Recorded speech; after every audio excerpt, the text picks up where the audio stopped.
cannot say what's wrong or right. No. It's not hard to fool me. No. 'Cause I'm addicted to the good life. Yes. Yeah. Lead the way, I follow. No need to say No. where we are heading now, babe. I follow to the edge of it all. To the edge of it all. So tell your good night, 'cause I'll find no better one. Yeah. Susceptible now, before the moment flies. Ooh.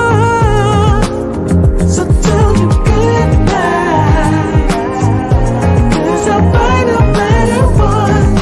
Ooh. Susceptible now, before the moment flies. It's not a problem, No. 'cause I know what I'm getting into. Yes. Yeah, and nothing can stop me, No. 'cause I'm addicted to what you and I realize. Lead the way, I follow. No need to say where we are heading now, babe. I follow to the edge of it all. So tell your good night, 'cause I'll find a better one. Yeah. Susceptible now, before the moment flies. Before it flies. So tell your good night, 'cause I'll find a better one. Susceptible now, before the moment flies. Yeah.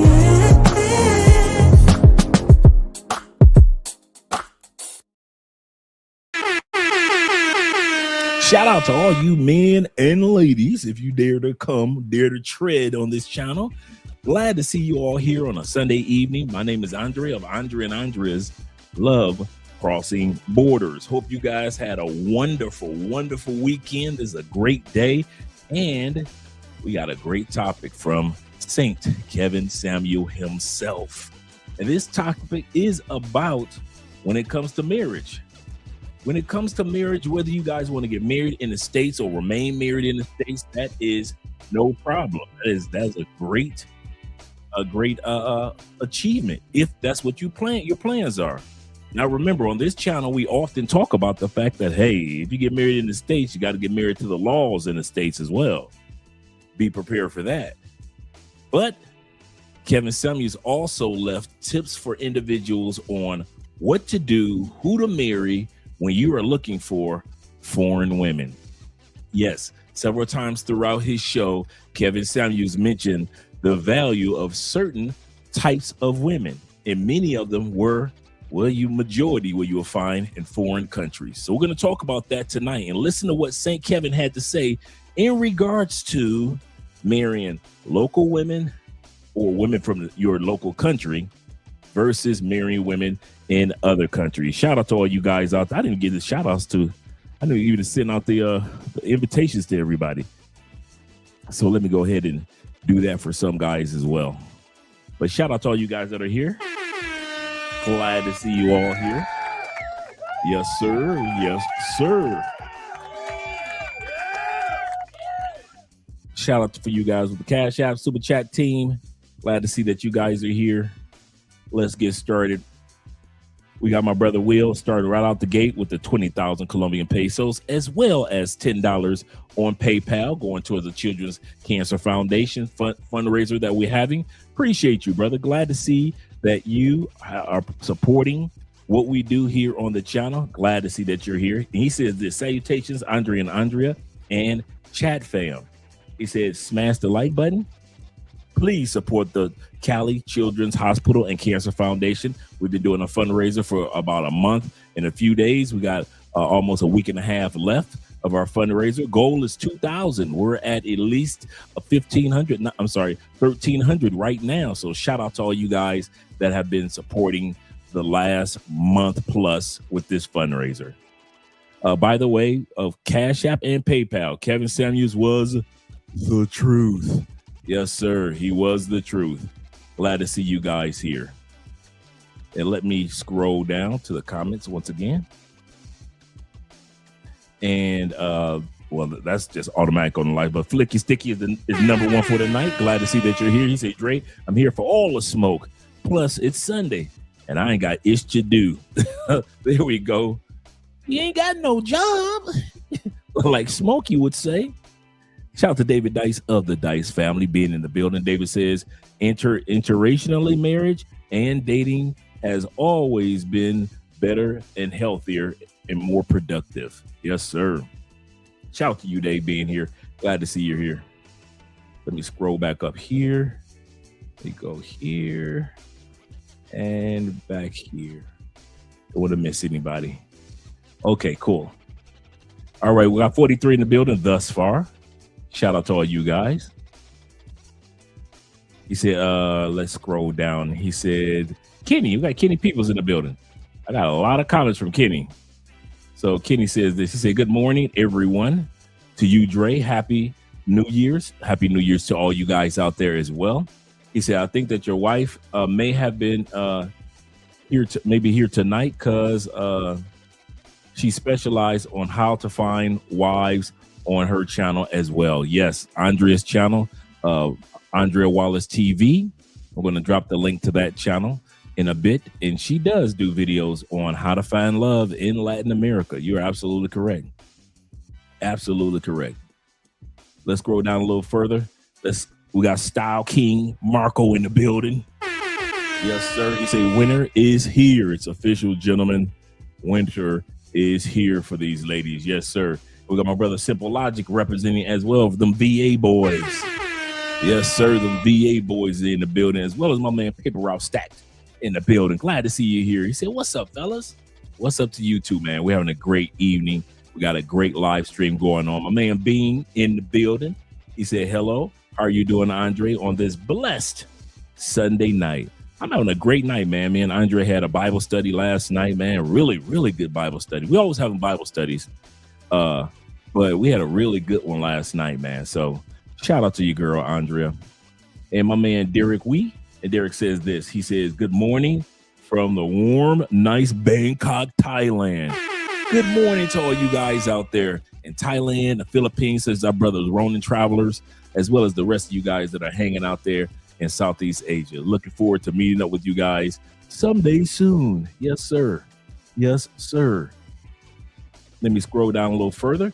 Got my brother T-Mac. Salute to you as well, as he says salute to all. And once again to my brother Will. Appreciate you, Will, for all the support. And salute to our brother who I was just talking about, Ronin Travelers in the building. Love Crossing Brothers said, my brother Dre said, good morning from the Philippines. He said, I will catch the replay because I'm looking forward to hearing this conversation. Yes, sir. And we will be discussing tonight the ladies in the Philippines, because those are the type of ladies that Kevin Samuels was talking about. A lot of times guys didn't listen to Kevin. Kevin was giving tips on foreign women just as much as he was trying to help out the domestic women. So shout out to Kevin. And yes, sir, look forward to you watching the replay. Shout out to the replay crew. Yes, sir, out there. Let me scroll down again. We got Zeta in the building. Hola, brother. Hola, gentlemen. Yes, sir. What in the top? Don't get me to crying up in here. You know how family do you. You know how family will do you. Shout out to my big brother / cousin, Mike Johnson of the Johnson family.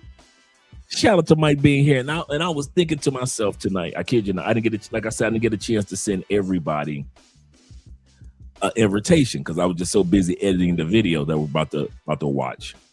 And I was like, man, this would be a good one for Mike to watch. I say, man, I get a chance to see. I said, well, when I get this, is what I'm thinking when I'm over the last 2 minutes. I said, when I slow things down, I'm gonna go ahead and send Mike a link. And praise the Lord that Mike is here with us this evening. Happy New Year, family. Happy New Year to you and the rest of the family back home, man. Glad that you're here. Shout out to my brother, all the guys that I was hoping that would be here are here. This is a married men extravaganza. Shout out to Jay Clyde being here. I'm glad all the guys that I was thinking about when I was putting together this particular episode, I'm glad y'all here, including Jay Clyde. Yes, sir. You guys are blessing my evening. Yes, sir. Bobby Coltrane. Bobby Space. What? That ain't Bobby Coltrane. That is the Bobby Space Ghost in the building. Glad to see you here, brother. He said checking in from Montevideo, Uruguay. Man, I don't know what y'all doing lately, but it's a lot of you brothers that's been heading down to Uruguay. Y'all better leave Uruguay alone. You know Trump trying to take over Uruguay, Paraguay, Argentina, Chile, Bolivia. He done already stole Venezuela. Don't know what he gonna do with it, but he just gonna steal it. Oh man, Uruguay, man. And Uruguay is one of the easiest places in the world to get your second passport. Super easy. Super easy. He said, I hope everyone is doing well. Going back to the States, then doing my Asian tour once my permanent residency kicks in June of 2026. Y'all inspire me. Yes, sir. As you guys know, I'm always talking about that I get my Colombian citizenship this year. So I'm working on that. You guys are working on permanent residency, which is just as powerful as a citizenship. I kid you not. The difference between having a residency in a country and citizenship, now that I experience it, the only difference is you get a passport with residency and you get the right, with citizenship, and you get the right to vote with citizenship. So the passport and the right to vote. But I kid you not, basically all the rights that I have as a resident, I would have as a citizen. Maybe a little bit more medical, but I already have medical insurance here, so that's no big deal. I already have life insurance here, so that's no big deal. I have the right to, like right now as a resident, I can file for Social Security benefits here in South America to where I can start putting towards Social Security, which is a pension here in Colombia. I can start doing that. I can do the business loans. I can do everything that a regular Colombian can do other than get a passport and vote. So shout out to all you guys that are working on getting your residency. Even if you don't get your citizenship, that is just as valuable in most of these countries as a citizenship. I'm getting my citizenship because I'm trying to collect these passports, because after I get my passport for Colombia citizenship, 2 years later I can get my citizenship for Spain. So bada bing, bada boom. So your boy had 3 passports within the next 5 years. And so some of these passports that were, and this doesn't even go with the ancestry DNA. Once I do a background check on the 23andMe and find out what country in Africa or countries in Africa I have DNA, and then I could get a passport in those countries, automatic citizenship. It depends on which country it is. So there are so many ways for us to get more than one passport. And the way that the world is looking today, yeah, you might want to think about doing your ancestry.com and having at least an extra passport the way that the world is looking. Shout out for you inspiring all of us as well, brother. Once again, shout out to my brother Will. Appreciate you, brother, and all that you do. Yes, sir. Let me scroll down a little further. Tevin King in the building. Happy Sunday. Shout out to you, Tev. Glad to see that you're here. Straighten up that second camera right there. All right. Glad to see that you're here. And shout out to all you guys that are watching the live stream itself over the vertical, as well as us that are watching the horizontal. Shout out to you guys. He said, happy. He said, I hope everybody had a good Sunday dinner. We did, man. Me and Andrea, you know, we love to go to restaurants that are themed from different countries. So today we went to a restaurant that is inspired by Spain and Spain's recipes. Oh my goodness, that food was good, man. That food was amazing.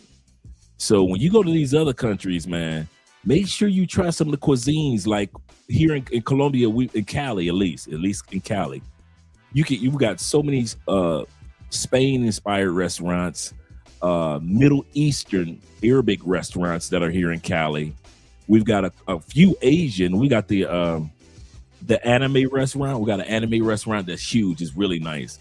If you like anime, like I do, we have restaurants that are Argentinian themed, Uruguay, Paraguay themed cuisines, especially all you guys that like good steaks. And I kid you not, when they serve those Argentinian steaks, because we know that Argentinian steaks are considered some of the best meat in the world. Dude, it's like they serve the Flintstones, gigantic steaks, man. I kid you not. You know, I don't eat steaks, but for those that do, bruh, Argentina, whenever you get a chance, enjoy some Argentina food and Peruvian seafood. You'll love it. You'll love it. Shout out to you guys. And shout out to my brother Jason being in the building. Glad to see that you're here, brother. Yes, sir. Jason says this. He said, what up, Drake? He said in chat, he said, brothers, continue to be in motion forward. Yes, sir. Motion forward. He's absolutely correct. Everything is not going to go perfect when you are relocating or planning to relocate within 5 years, 5 months, or 15 years. Everything is not going to go perfect in life. But even with those bumps in the roads, he's absolutely correct. Continue to move forward. I kid you not. Continue to move forward. And David says this. He said, Dre, real quick, what's going on in Venezuela? Okay, let me change the music up. Let me give you guys a quick synopsis because you know Venezuela is right next door anyway, right? So this is what we're looking at with Venezuela. Venezuela is going to have a puppet put in place. I believe it's a female president that Trump has been supporting. She was the female that won the Nobel Peace Prize and things like that. So I think that's who they're going to prop up as president in Venezuela. Now, as for the people, Trump and America ain't about to do ish for Venezuela. I'm gonna say this again. Do not expect Venezuela to open its borders immediately. Don't expect Venezuela's crime to go down. Don't expect that. All you guys that think that now America is running it, is going to be safe. No. I already did my homework on how America treats countries that it takes over or that it causes a coup or oust. America, okay, think about it. Did Honduras get better after America did what it did in Honduras? What about Nicaragua? Didn't get better? Didn't get better at all, did it? What about Iran? Remember the battle between the Shah of Iran in the 80s? Did it get better in Iran? Oh, it didn't? What about when the people were dancing in the streets in Iraq when Saddam got arrested? Did Iraq get better? It didn't? Any of the countries in South America that America at one point in time tried to overthrow or had a part in changing the balance, did it get better? America just gave $40 billion to Argentina. Did Argentina get better? It didn't. Don't expect Venezuela to get better. Only 3 countries in U.S. history that America put its 2 cents in that got better. And that was because other countries, for the most part, were involved too. Germany, America was in part of a world war, and Germany got better because America put money into it and all these other countries did. Japan, after the bomb Japan, America and other countries put money into it. In Panama, and that was because America wanted Panama to break away from Gran Colombia and build the Panama Canal. Other than that, those three, every country America has dared to overthrow. Did Libya get better? Remember that? Did Libya get better? No, it didn't. Libya's still the same, huh? America was kept sending assassins over there to assassinate every time they had a leader, didn't they? Didn't get better, did it? So stop looking for Venezuela to get better if America has a track record of, on its own, not getting countries better. Okay? Let's get that one out the way. So no, Venezuela is not about to get better overnight. The inflation is still going to be the same. America, this is what Trump and them plan on doing. Put in a puppet president. Take over all of the oil, which is not the best oil in Venezuela. That's why it's most of it is still in the ground. But take over its refineries. They already are trying to kind of like do friendly business with Guyana. So everything with Guyana in the United States has been kind of like friendly. So it's been good. But America just plans on extracting as much as it can, as many resources as it can, draining the people, and have no plan. And I literally mean this. Trump has no blueprint, no plan for doing anything to improve the infrastructure, the laws, the safety, as well as the economic structure of Venezuela. The goal was always to go in, kidnap, because that's what they did. That's what they did. They kidnapped the dude. The dude committed no crimes directly to the United States, not a one. Venezuela is not that big of a drug dealer. It really isn't. It really isn't. And so to kidnap this dude as if he was Pablo. Now, the people are dancing in the streets. He's been the president for 13 years. Maduro in Venezuela. He's out. Right now, you're seeing Venezuelans around the world dancing in the streets, and people from Iran and Iraq are dancing with them. We support you, getting rid of that dictator. You've got Cuba celebrating all right, celebrating. Same thing that those same countries that are dancing right now are the same countries that America overthrew their so-called dictator. And those countries are still struggling 10, 15, 20 years later after America overthrew their dictators or leaders, including Libya. I know a lot of you guys want to visit visit Venezuela. You want one of those gorgeous Venezuelan sisters and ladies out there because they're so beautiful. I got you. If it were me, I would still only date Venezuelan women in Colombia. If you think that you're about to go over to Venezuela and just pull you a bunch of Venezuelan chicks and be partying all night, the way that the crime is still the way that it is, the way that the infrastructure is the way that it is, and the way that the situation is, and the President Trump has no plans on improving that country, go and take it over there if you want to. Go ahead. Y'all know I live here. It ain't like I visit. I live right next door and I see these Venezuelans. I'm happy that Maduro is gone. I am not happy in how United States did it. That was illegal.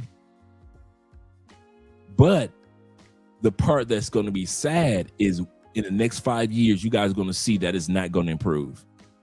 America has never improved a country. We drain countries. Our job is not to improve it. And if you guys know a country other than Panama, Germany, or Japan that America put its hand into and it got better, put it in the comment section. Not a one. Not one of them. They got better over time on their own. That's just progression. But I'm talking about, like, you can sit back and point your finger and say, if it wasn't for America, that wouldn't have happened in this country, or this wouldn't have happened, or that improvement wouldn't have happened, or this improvement wouldn't. Not a one. Iran and Iraq still suffering. Still suffering. But America said they overthrowing a dictator. No, America goes, we drain, and we don't care anything about the people. We care nothing about the Venezuelans. Nothing. And half of y'all don't care nothing about the Venezuelans. Let's be real. You just want to go smash Venezuelans. Let's be real with it. Y'all don't care about Venezuela. You might want to go there to visit. You should have went to Curacao Island, like me and Andrea did, right off the coast of Venezuela. We had a great time.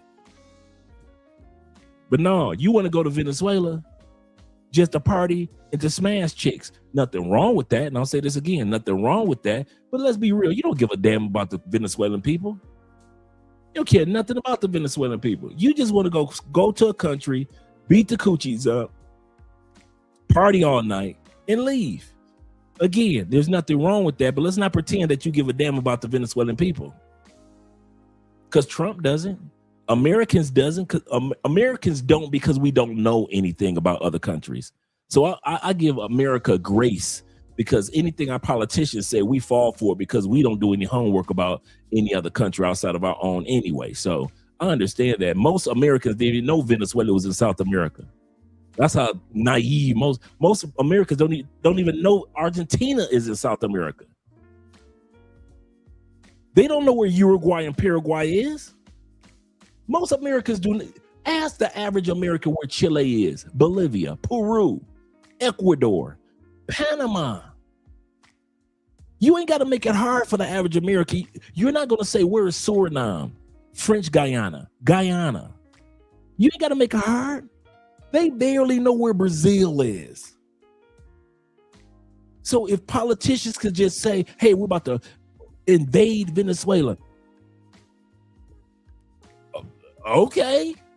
That's the mindset of most Americans. There's a dictator over there. Okay.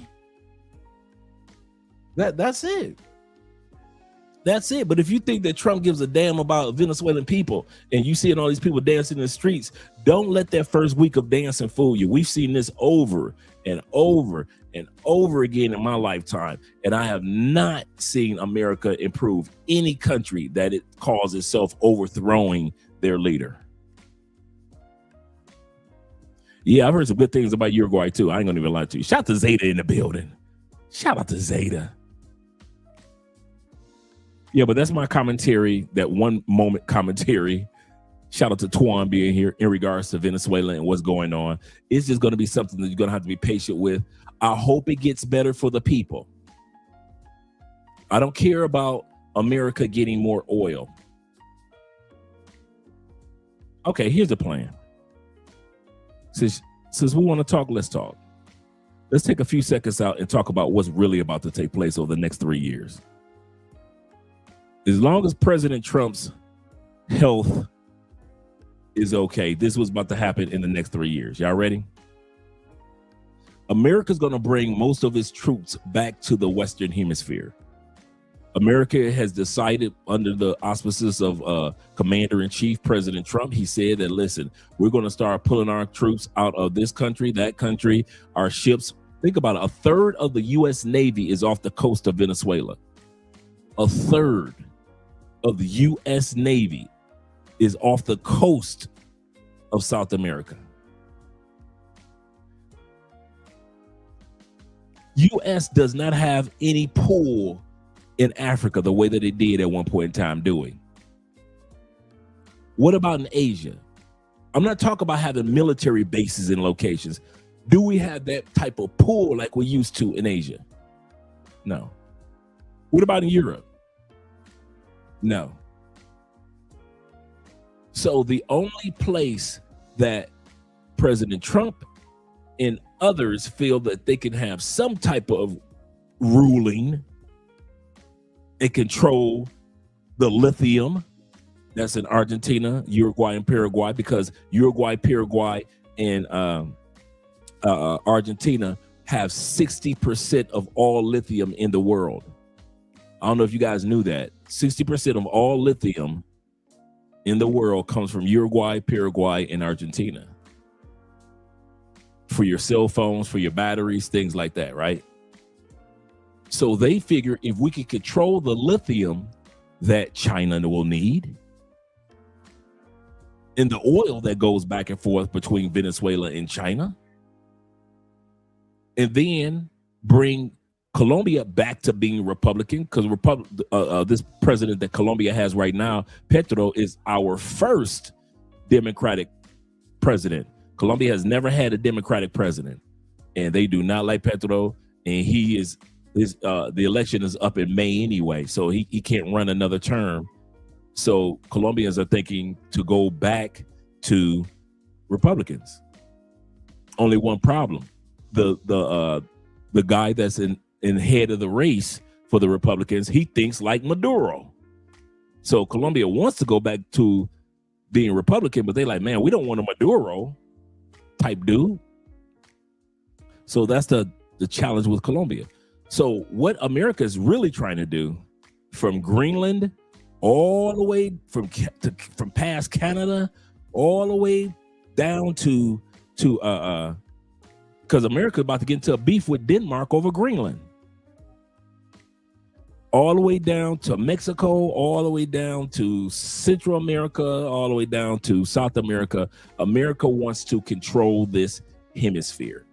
That's why America is pulling most of its military towards this way. America is saying, President Trump is saying, listen, we're not going to have our military spread all over the place anymore. We're going to control this particular part of the hemisphere.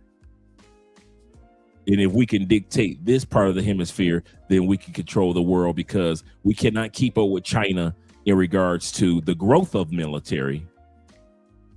Because if you want to be for real, America's military is on a decline as far as people are recruiting them, being recruited. It's on a decline. But we're using more technology and drones and things like that. But at the end of the day, America is trying to get as many South American countries to have puppets as presidents as possible. That's what America's doing right now. So all you guys, and this is going to be like and remember I said this, because this is going to be like a 10, 15-year journey. You're not going to see this overnight. You're going to notice it taking place over the next 5 to 10 to 15 years, that America is literally trying to take over this whole hemisphere.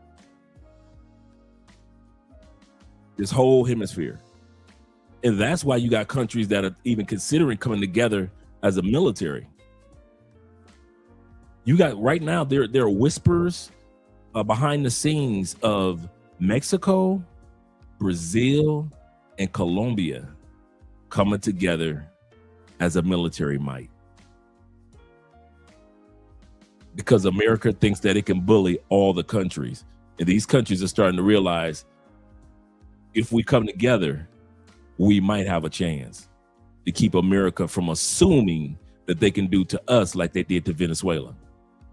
So these rumbles have been going on for the last 6 months between Mexico, Colombia, and Venezuela. And in Brazil. And the crazy part is, they used to call Colombia the Israel of South America. That's how close Colombia and the United States used to be at one point in time. Buddies. And now, same thing with Venezuela. Venezuela was the one that provided all the oil during World War II. Let's think about it. Venezuela and America used to be like this. Partners. And you see all this take place.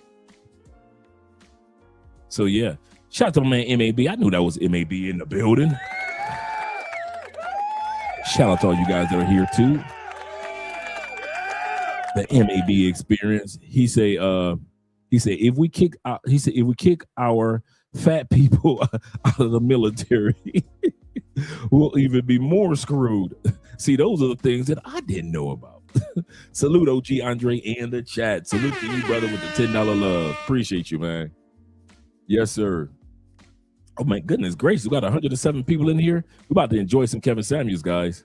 We're about to enjoy our brother Saint Kevin Samuels and his advice on international marriage versus domestic marriage. I'll say this again, there's nothing wrong with finding a good woman in the United States. There are some amazing women in the United States. Here's the problem. When it comes to marriage in the United States, it's not so amazing. You got 50 states that have 50 laws that will come against you as a man in marriage. If you're married for over 10 years, that woman is in the United States. You can look it up. It's on the IRS website. If you are married over 10 years and she does not remarry, she gets a part of your Social Security, Michael. Andre, and all you other men that were married over 10 years in the States. Yes. Now, most women don't know this, but probably over time, women will tell each other. But it's been like that for years. If your woman doesn't remarry, even if you remarry, like I said, you can look this up on the IRS or Social Security website if you want to. That woman gets a portion of your Social Security if she does not remarry. So, yeah, it's crazy. Let me scroll down, make sure I got everybody. Jason, I think I got Jay in the building. Jay said, "What up, Dre?" Oh, I got this one.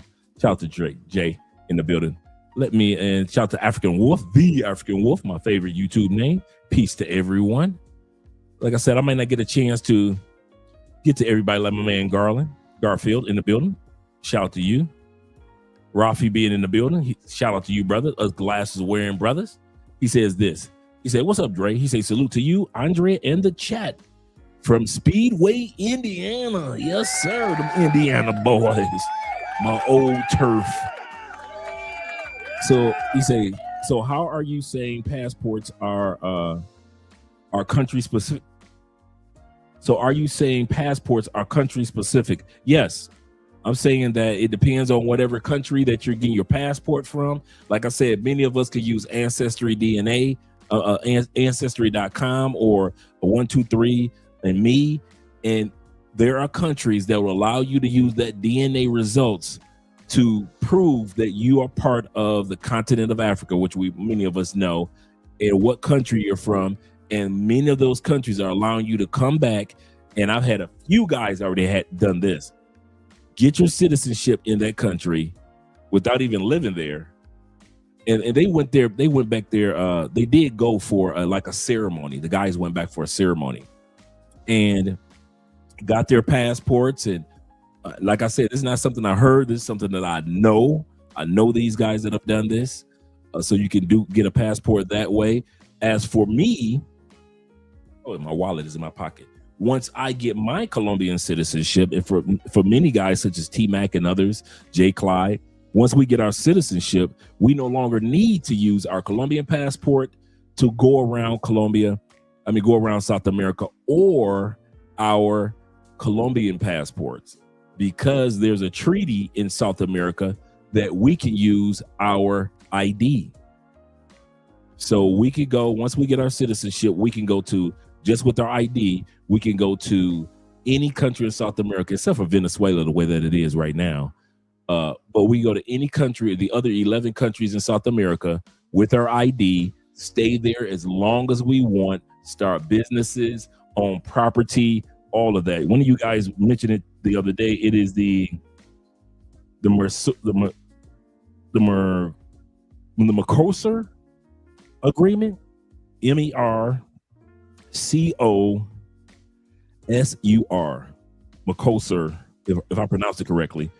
If I didn't, blame it on my head, not my heart. It's called the Mercosur agreement between South America. It's almost like how the Europeans have an agreement among countries. Once you get a passport for one country, it kind of takes care of like 16, 17 other countries, and you don't need to use anything else. It's the same thing in South America. Just with my ID, I can go to 11 other countries and just do business, live there. I don't have a limitation, none of those things. So shout out to, getting your citizenship in South America. Shout out to all you guys. So these are little, words of encouragement. He said, "Dre, you had my hopes up." No, it's gonna take years, man. For Venezuela.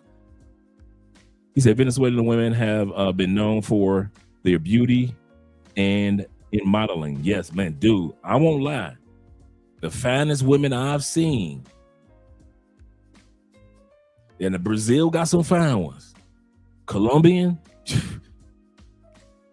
them Philippine women,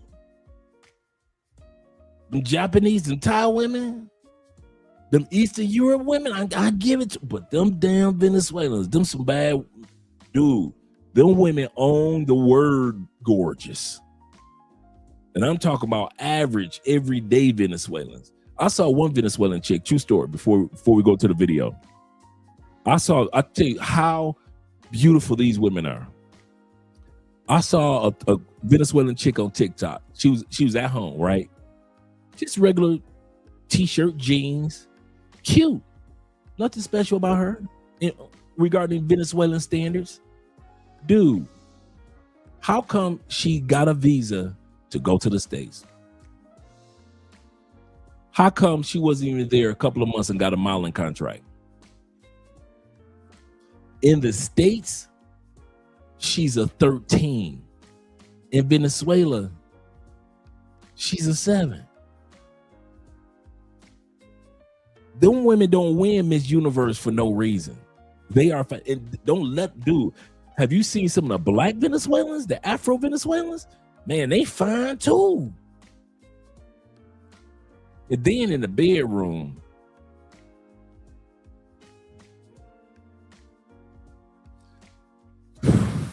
Venezuelan women ain't got no competition, bruh. They don't have any comp in that bedroom. Their competition is none. They perform, bruh. He said, false. I work with Venezuelans. Tell me what's false, Charles. Talk to us. Tell us what's false. Let us know, Charles.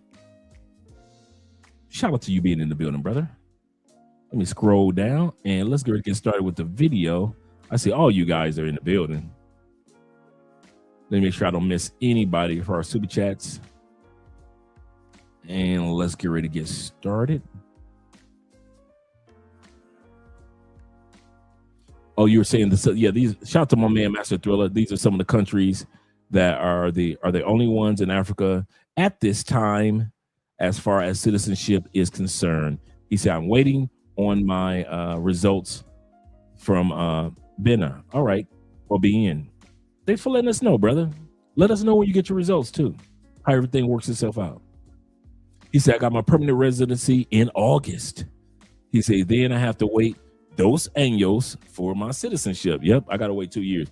Now, T-Mac, let me know why you get 2 years. Because of fatherhood? Because you know your daughter is in Colombia, you're a Colombian parent?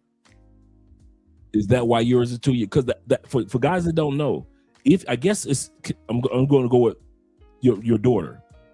I guess if you don't have a child in Colombia or you're not married in Colombia, you have to wait the 10 years. 5 years before you can get your citizenship.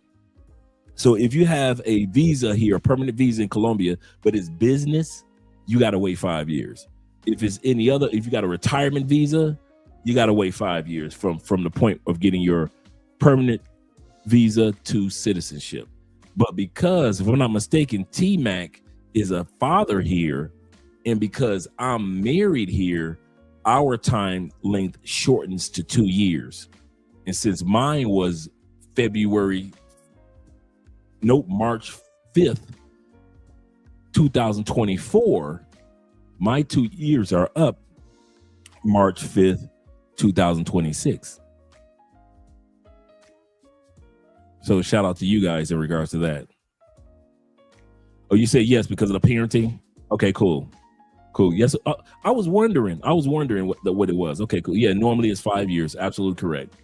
Normally it's 5 years from the time you get your permanent visa to where you can apply for your citizenship. He said, I want to keep men here on.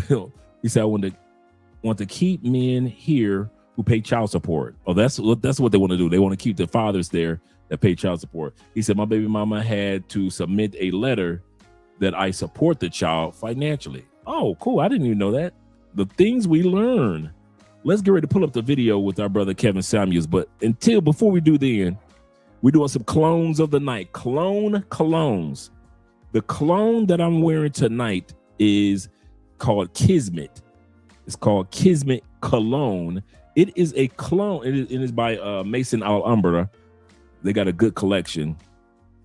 Kismet is a very heavy, solid bottle, magnetic top. very magnetic top, a very solid, good cologne. Very I don't want to say it's floral because I don't want to say flowery, but it is. Let's put it like this: it is a very masculine scent. It does not smell gourmandy. In other words, like all these colognes that's coming out that smell like different type of foods, or wines. This is a very masculine cologne. It's called Kismet, Kismet. It is a clone of YSL's. Let me look that up. This is a clone of this is a clone of YSL Tuxedo. That's what this is. A clone of YSL Tuxedo. So if you not want to spend $150 on YSL Tuxedo, Kismet is a very good clone. Another clone of YSL is the clone of YSL Myself. And this is the Nitro brand. Nitro. And this is a silver one. It is Nitro Elixir. And the brand is called, it's called Dumont. Dumont has great clones, just great clones. And this one, extremely fire, very clean. This going to the club suits. This is a great sex scent. It's not overbearing. It is extremely, this grown man cologne. And YSL Myself is an excellent clone. So if you get a chance to get Nitro Elixir, and it's only $30, both of these are like $25, $30 each, instead of paying $150, $200 for the originals, go for it. Go for it. These are excellent, excellent clones. Yeah, that YSL Tuxedo is bananas. Bananas, I tell you. He said, Kenny People says, if you get a residency, what country would you most likely would qualify to let you say, okay, what country would you most likely would qualify for, let's say, Georgia? It depends. It depends, because residency only allows you to be qualified. You're at the highest level of visas. Just in case you guys wonder what the residency is mean that you don't, for that country or that island, you never have to fill out another visa. You reach the peak of visahood. That's what getting your residency is. It means that you don't have to fill out any visas, while everybody else got to fill out a visa once a year, every 2 years. You don't have to do that ever again. So that's, T-Mac doesn't have to do that. J. Clyde doesn't have to do that. I don't have to do that. My man Los, Crypto King, he doesn't have to do that. And a lot of you guys that have your residency in other countries don't have to do that. So the next step for us is citizenship, if we want that. And then citizenship opens up doors to other countries. But residency is just basically for that country. Yeah, you basically live there. Yeah, you basically live there. You said, I've been in Lattafa colognes, need to get my stock back up. Yeah, I got a bunch. We let's not get started with colognes tonight. We got a cologne episode coming up real soon. But yeah, I love Lattafa, man. Love me a Lattafa brand. Let's get started with the video, gentlemen. Okay, last question. Shout out to Zay showing us the great videos where he is in the WhatsApp group. Shout out to you. Zay says this: how much is the normal child support payment for a man paying in Colombia? T-Mac, T-Mac, this is a question for you, brother. How much would you say the average child support payment is for a person in Colombia that's of American descent? Let's put it like that. Let's say you're an American, you make about $50,000 a year. How much do you think, T-Mac, a person will be paying in child support if they had a child here in Colombia? And I know that's why I kind of gave a scenario that it depends. Could you create a scenario for us? Like I said, my scenario is like the guy's making $50,000 a month. He has one daughter, such as you have, and so be it. You know, like that. What do you think that it might be if he's making 50,000 USD? And because I don't know yet. I don't know. He wants a Colombian baby mama. I don't know, but inquiring minds want to know. Okay, there we go. Theo, not Theo, but T-Mac says this. He said it depends on the. That's true. That's true. He said for an American, I'm going to explain what he means, guys. He said for an American, probably between $300 to $500 a month in child support. That's true. It depends on the estrados, where or level of the mother. So if the mother's from the hood, you will pay less because she lives in a less, she's in zone 1. Colombian dudes don't usually pay any child support. That's true too. That's true too. Yeah, Colombian mothers aren't famous for taking fathers to child support court. They aren't famous for that. That's a U.S. thing. Sorry, guys. But yeah, if you get a broke chick pregnant and she's from a broke location, child support will be a little lower. But if you get a woman from zone 5, zone 6, which is the higher area, she's an educated woman, or she's in school, or she comes from an affluent family, you end up paying just, maybe the $500 a month for the child. So you're absolutely correct. It does depend on the estrada or the level of the mother. He said usually $50,000 or 50,000 pesos, which would be like a week for Colombian dudes. Okay, so that would be, goodness gracious, that's like, divide that by 4. He's only paying like $17. Wait a minute, not even that. He's paying like $12 a week in child support, $13 a week in child support. The average Colombian dude, yeah. He said, I know, he said, Americans, I know, just negotiate with the mother. I did know that too. Like in the States, they don't allow you to negotiate, but here in Colombia, they allow you to negotiate. Yeah, those 50,000 pesos, guys, not dollars, but pesos. So that's like $13, $14.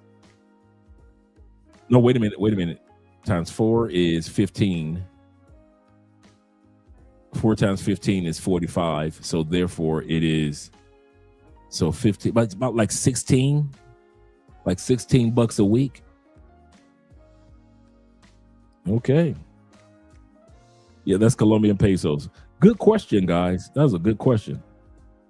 That's what the average Colombian dude is paying. 16 bucks a week in child support. Y'all have y'all kids in the wrong country. Y'all have y'all kids in the wrong country, fellas. Okay, let's pull up the video. Get started with St. Kevin. A woman and a 21-year-old man, who has the higher sexual marketplace value? The woman. 25-year-old man and a 25-year-old woman, who has a higher sexual marketplace value? The woman again. A 30-year-old woman and a 30-year-old man, who has a higher sexual marketplace value? The man.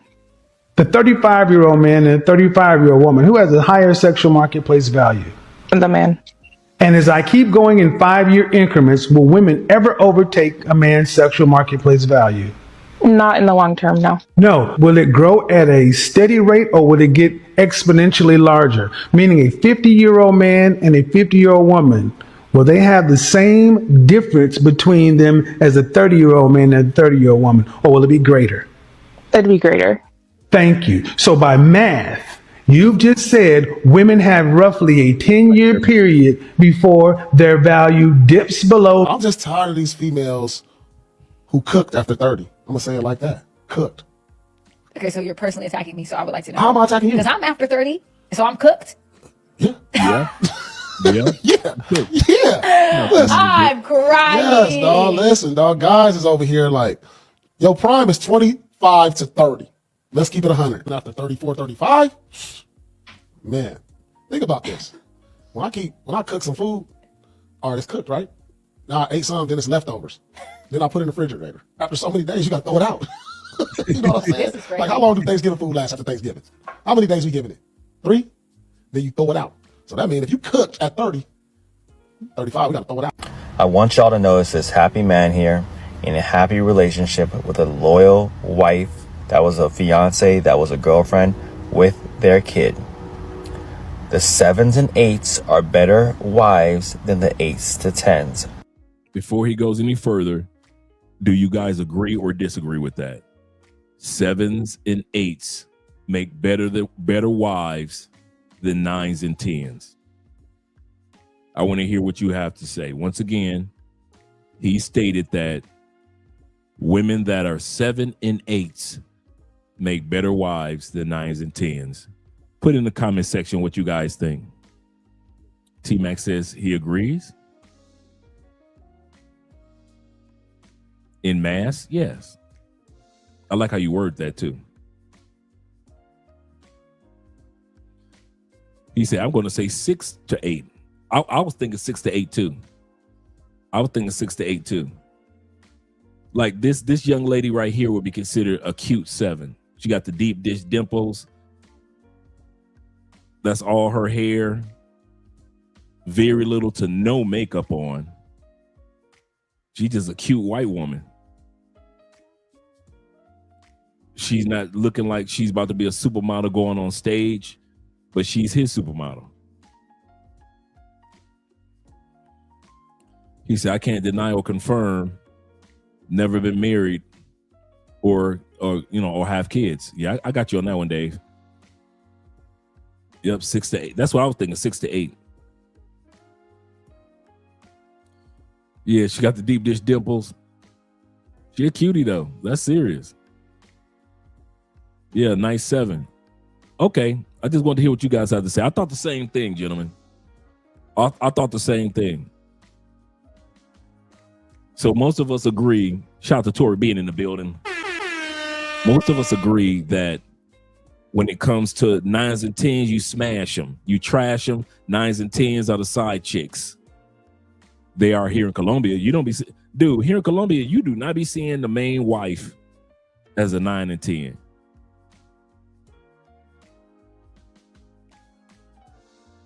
You will see a dude marry a Colombian 6, which is an American 9.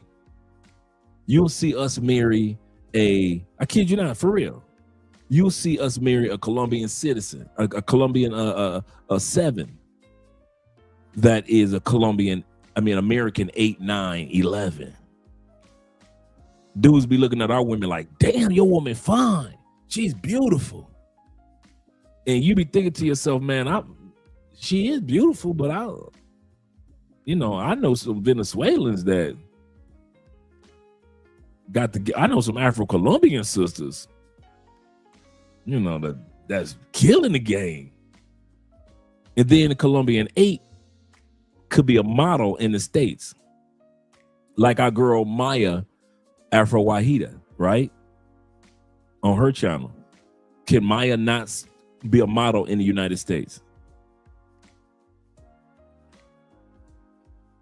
For you guys who know who Maya is. Let me see if I could pull her up on YouTube real quick.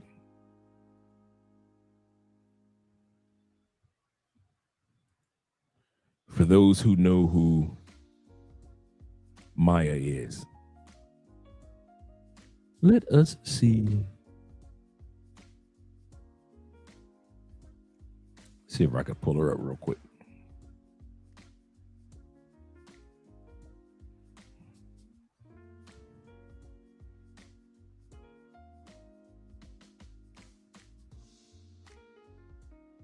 Let's see.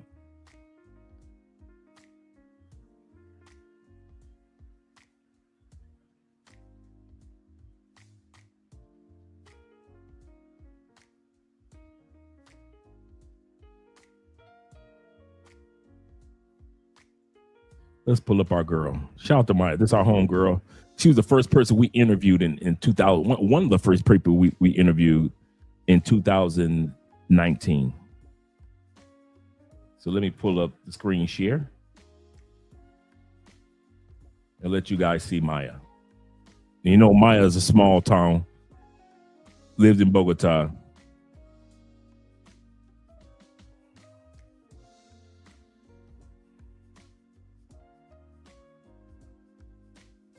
Let me get a different video of Maya's. Okay. Every team the good things and the things which are not that good.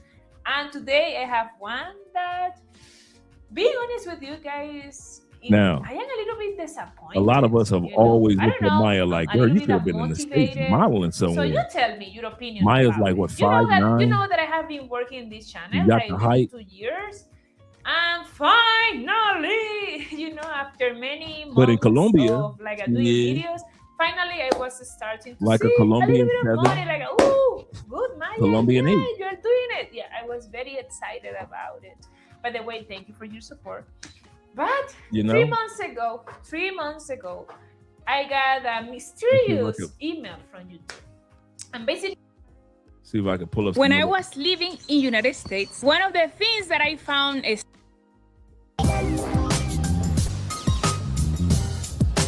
I had to wait if this like is 2 where she's hours to from, do by the way, for everybody that doesn't know about the desert area of Colombia or the Guajira area of Colombia, that's where she's from, the desert area. Once you get past, so you got Cartagena, then you've got off the Atlantic Ocean, you've got Cartagena, Barranquilla, Santa Marta, and then the desert area that's heading towards the desert between Santa Marta, and then you're heading towards Venezuela. But there's a huge desert. That's where she is right now. There's a huge desert.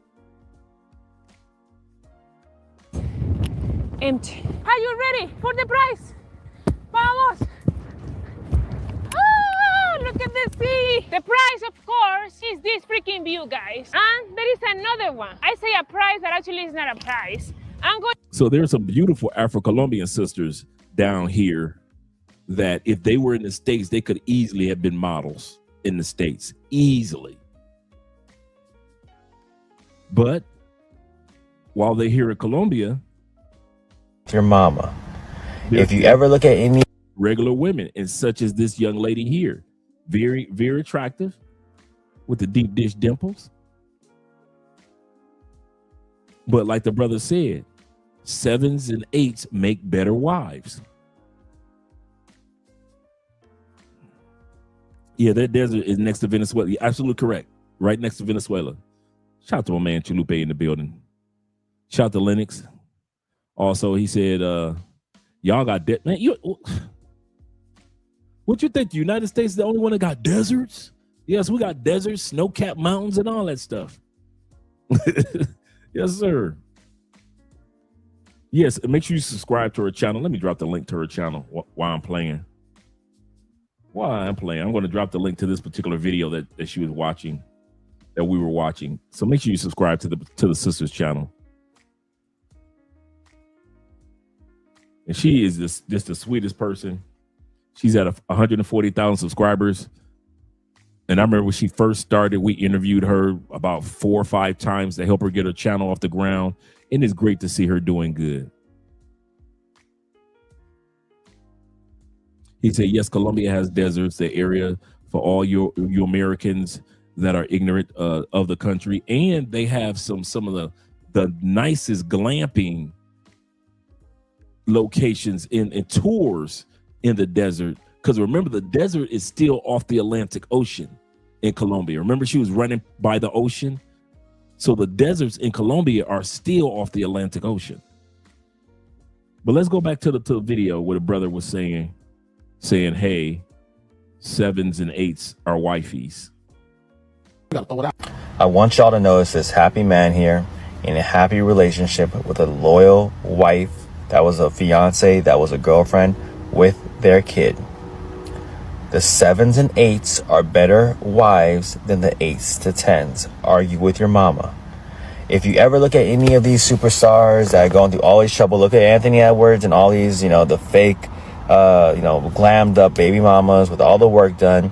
It's way better to get with a natural 7 or 8 that's going to hold you down, going to stick with you, than be bouncing around with all these different girls, different baby mamas, especially when you're an athlete. But same goes for us regular Joe Blows. I've been trying to explain this to women for years, that men who can pull the 8s, the 9s, and the 10s will often date or marry the 6s and the 7s. Facts. Only top tier men are going to understand this logic. Women never will. But I do want to see if this reaches the men. I want to see them tap into the comments. Tell us why. I highly suggest don't go for 9s and don't go for 10s if you're looking to marry or settle down with them. Do not do it. 98% of the time, it's not going to work because those have the most options. They have the most celebrities in the DMs. They're getting the most attention. They're the ones that have the most daddy issues. And if you are not kissing their ass or doing that shit, you have to check them all the time. It's going to get annoying. You're not going to want to deal with it. When you want to live that way, it comes with trade-offs. Diane Carroll, you look at that Oprah video, 4 marriages. And she said, I did not learn until I was an old woman that the issue was me. And now she spent the last days living alone. If Diane Carroll had to buy a dog, and that's what it means to die alone, folks. Ladies, Diane Carroll. Diane Carroll is better than you will ever be. And she didn't learn until it was too late. So get over the fact that you don't like my tone. My tone is matched with my sense of urgency. That's the problem. Because far too many women today are talking about they want a man on their level, on their terms. And this is this selfishness, this self-love. I mean, I can ask for the best of the best. I can ask for a millionaire because I'm a 10. Now, I'm not perfect, but I'm a 10 in the fact that I think very highly of myself. No 10 means you're damn near perfect. So when somebody asks, rate yourself from 1 to 10, 10 being the highest, you need to start adding 10 is almost perfect because women are living this bifurcated life. They're saying, well, I'll call myself a 10 because it's an ego push.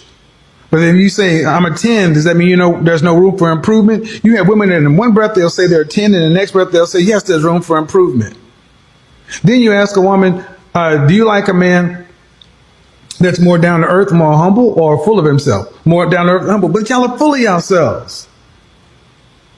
The issue with the self-love, the selfishness of so many women today is you cannot be equally yoked with a man because you cannot give a man one of the things he requires most from you, time. She's a 10, but she got 2 kids from 2 different baby daddies. If you got no kids. She has 2 now. Yeah, if you got no kids, why are you dealing with that? She definitely in the negatives. God damn. 100%. So you're not even going for that at all? Yeah, no. Absolutely not. Yeah, Baby daddy's enough. That's enough. Right. Yeah.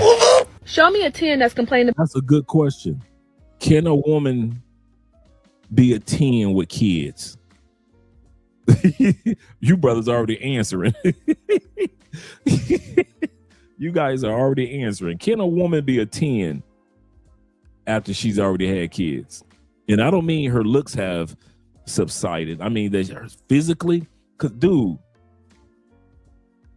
there are some gorgeous baby mamas out there. But because she was a baby mama, there was only a limited things that you could do other than take her out to dinner and smash her. You couldn't fly her out somewhere. You feeling like, what, let's fly to Philadelphia. Patti LaBelle about to have a concert. Or, Schoolie D and all the rest of them dudes are having an old school hip hop reunion. You can't fly her out nowhere. You could barely take her, she can only be away from the house for a couple hours when you smashing an attractive baby mama. So all you get is a good old fashioned orgasm for a few months, and then she catches on and she starts thinking, I'm looking for something more solid, somebody more serious about me. But a lot of baby mamas that are attractive don't realize I'm as serious as they get. I don't mean to offend any of you guys that have baby mamas, right? Because you might want to see your baby mama happy, and I'm serious. You might want to see her happy, right? She happy, the kid's happy. And I'm talking about you guys that aren't dating your baby mother anymore. Y'all just good co-parents. But let's be real with it. The best that she gonna get is a dude that's gonna. But I'm sorry to say this about your baby mama. I'm for real, guys, and I mean this. The best your baby mama gonna get is some dude busting on her forehead. That's it. Ain't no dude gonna have no dude will have the time to take her serious. Now she can find a simp. Yeah, she can. She can find a Russell Wilson out there. So it is possible. There's no use in saying that it's impossible.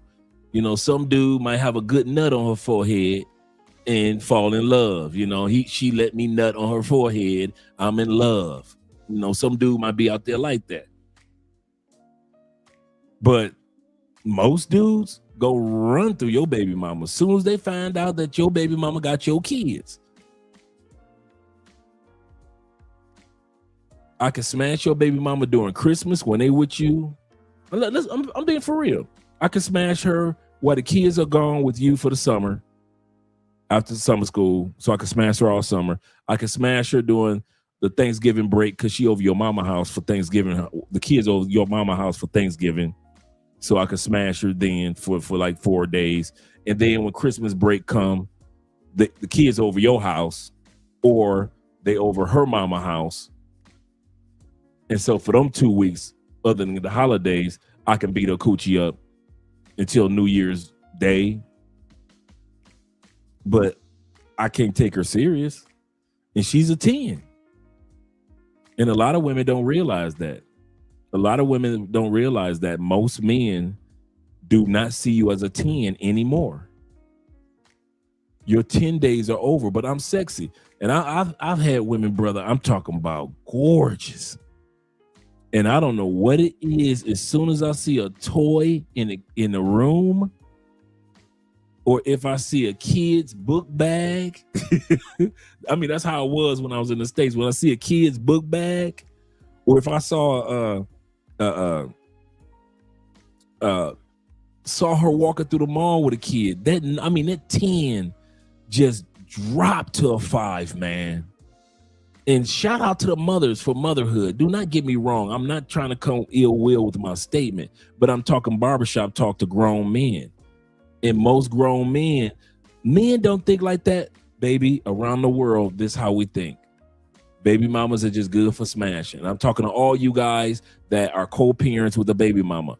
Somebody's looking at your children's mother as a jump off. I'm sorry, it is what it is. Whether y'all were married and got divorced, or married, or whether y'all just hooked up and y'all became parents, but y'all good co-parents, somebody is nutting on her forehead and ain't taking that nut serious. It just is what it is. Not my baby mama. Yes, your baby mama too. Somebody nutting on her forehead, just all up in this area.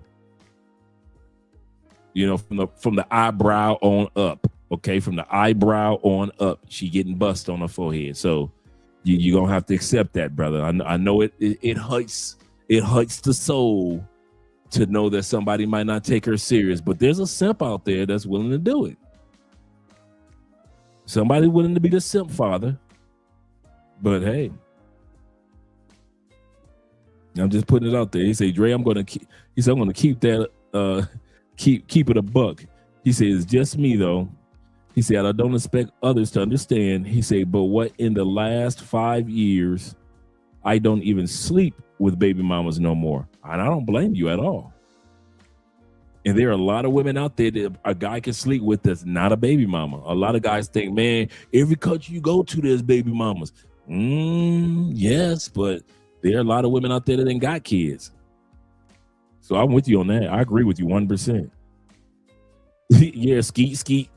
A lot of dudes don't want to think that they baby mama. Andre, that's nasty, man. Somebody is busting on the back of the neck of your baby mama even as we speak. What you talking about? She got neck nut all in the back of her neck that's just drooling. What are you talking about? Trying to act like your baby mama ain't having sex right now while it's the holiday season. Are the kids over your house this weekend? Oh, they were? Are the kids in school right now? Oh, they aren't? Then guess what she doing? Right. How you think the kids got here? You nutting on the back of her neck. I don't know why y'all trying to act all funny style like the baby mamas don't have sex no more. Them be the freakiest ones.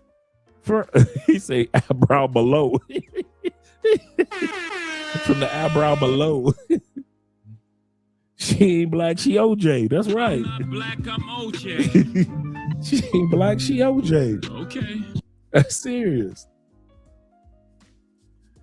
He say taco, yeah, taco looking roast beef too. Yes, sir. Shout out to Rich being in the building.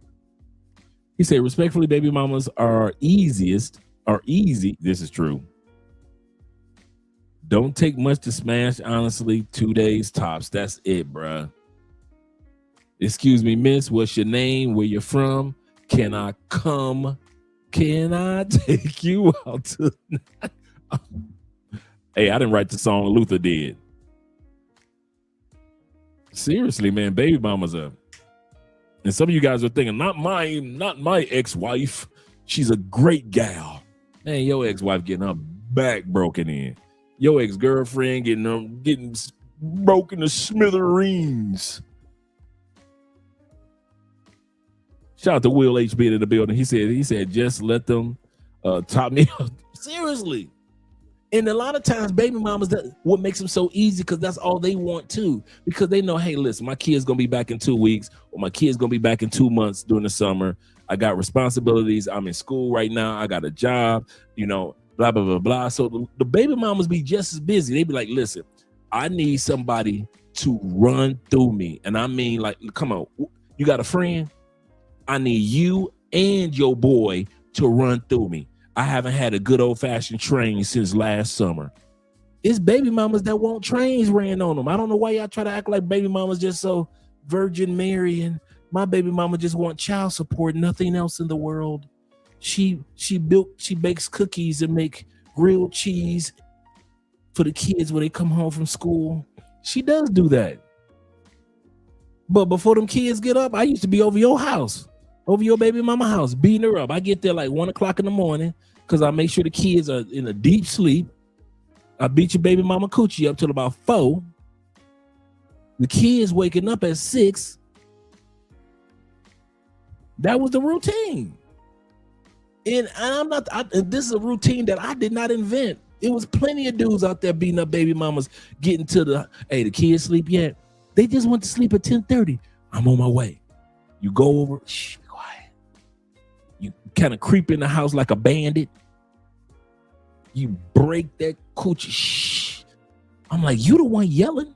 And stop yelling my government name. Them kids don't even know my full government name.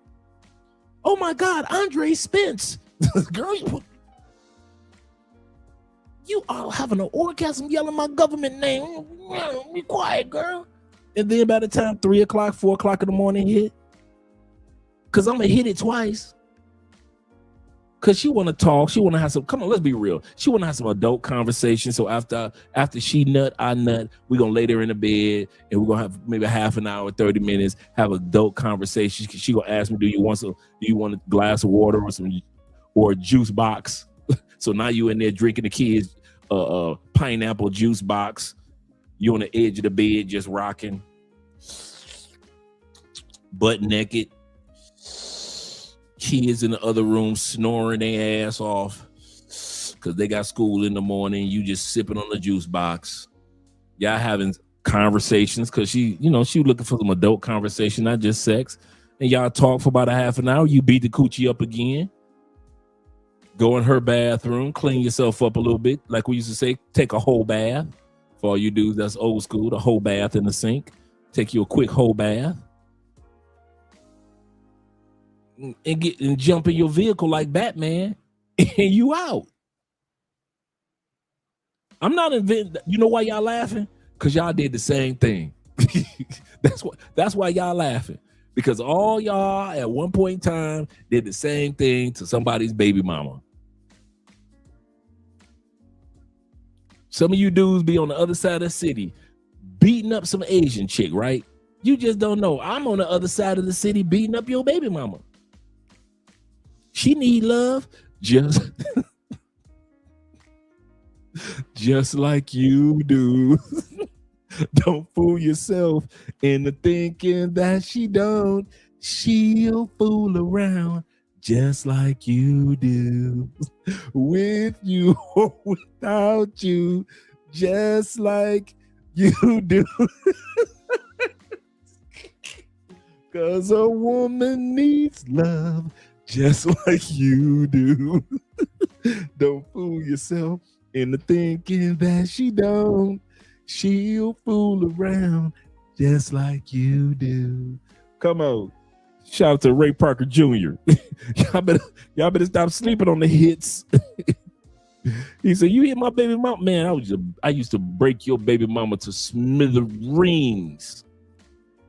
I'm talking about by the time I left out the house, your baby mama was nothing but atoms, molecules. I kid you not. She was nothing left on that bed but pure energy. Kid you not. And energy can't be destroyed. So I would go back the next night.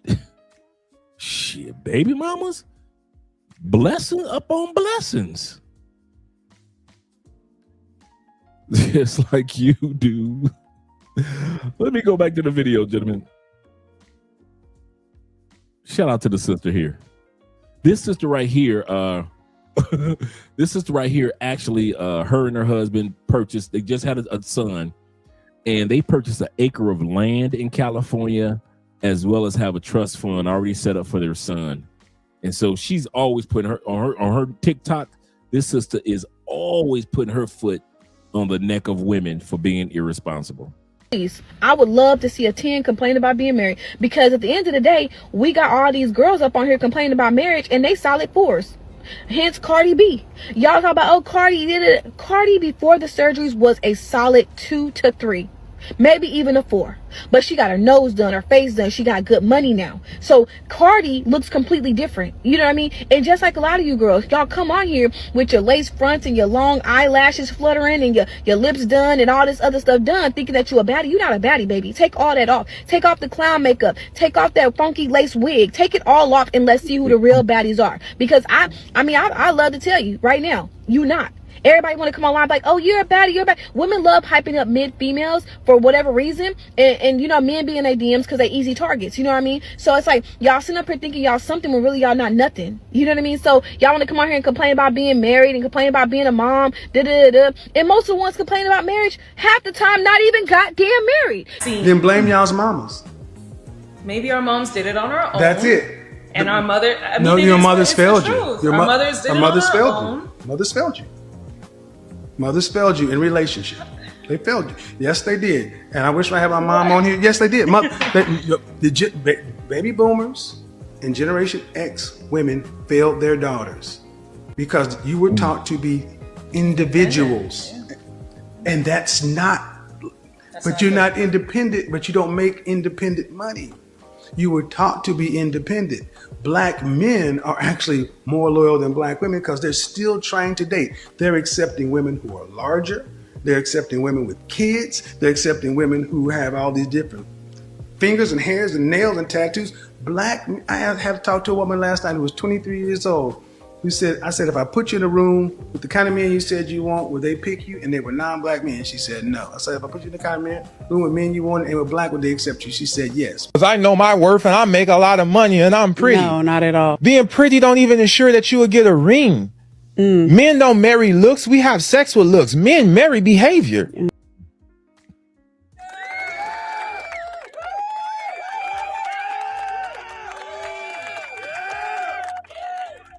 Men don't marry looks.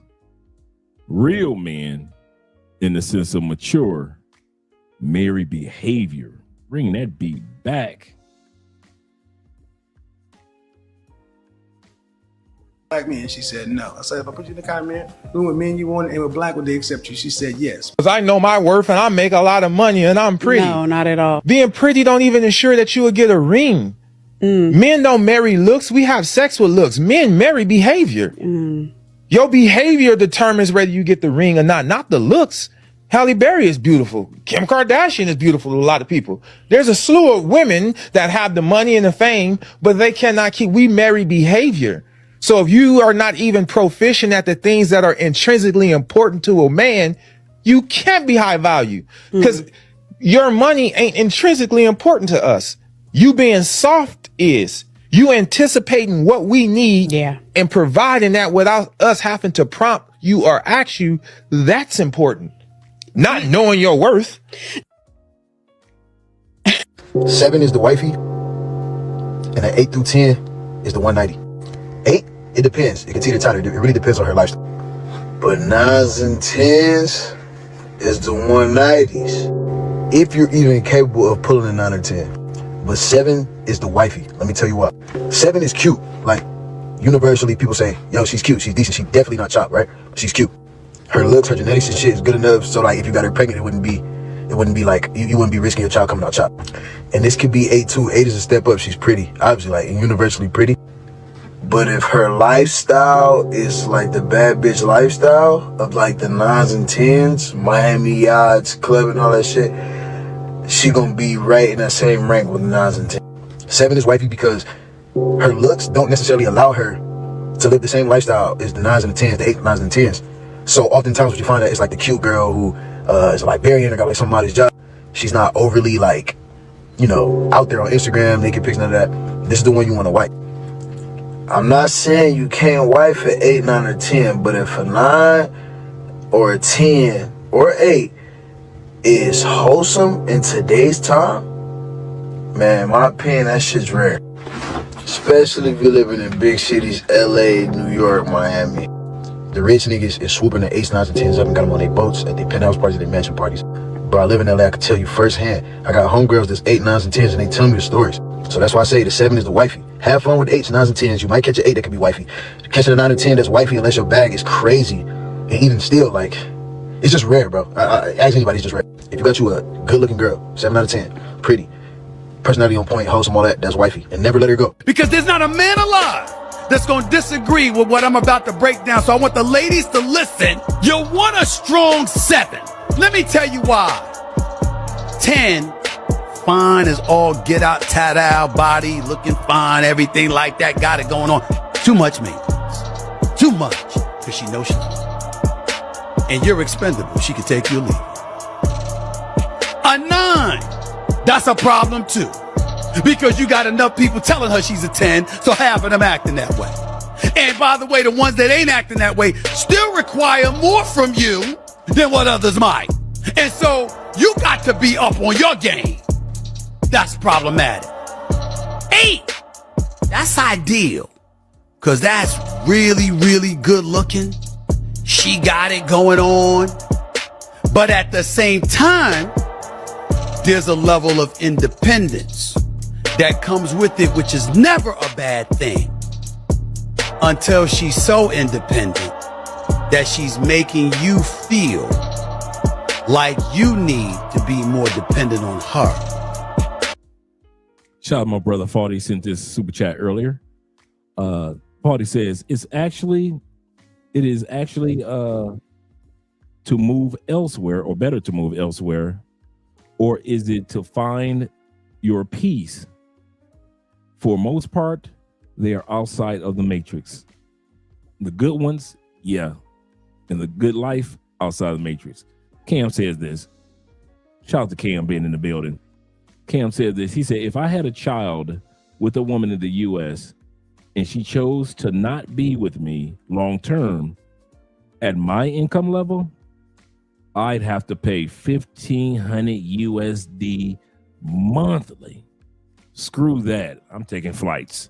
I ain't mad at you, brother. And shout out to our brother in the building, Canadian boys. I told this guy where I was from. He said, oh, Canada. Black newbie and the Canadian boys. Shout out to all you guys. Let's continue on. Then she needs to be on you. So there's too many opportunities and too much time that's wasting away where you're not feeling like that dude. You're feeling like a dude, not that dude. Here's where the strong 7 comes in. Looks wise, she can compete with an 8, but her mentality is not that of an 8. So she's more appreciative of you wanting her. As a result, she shows an elevated appreciation for you wanting her. Modern women are prepared to do everything by themselves and think about self above everything else. Ask the typical modern woman how something's going to happen.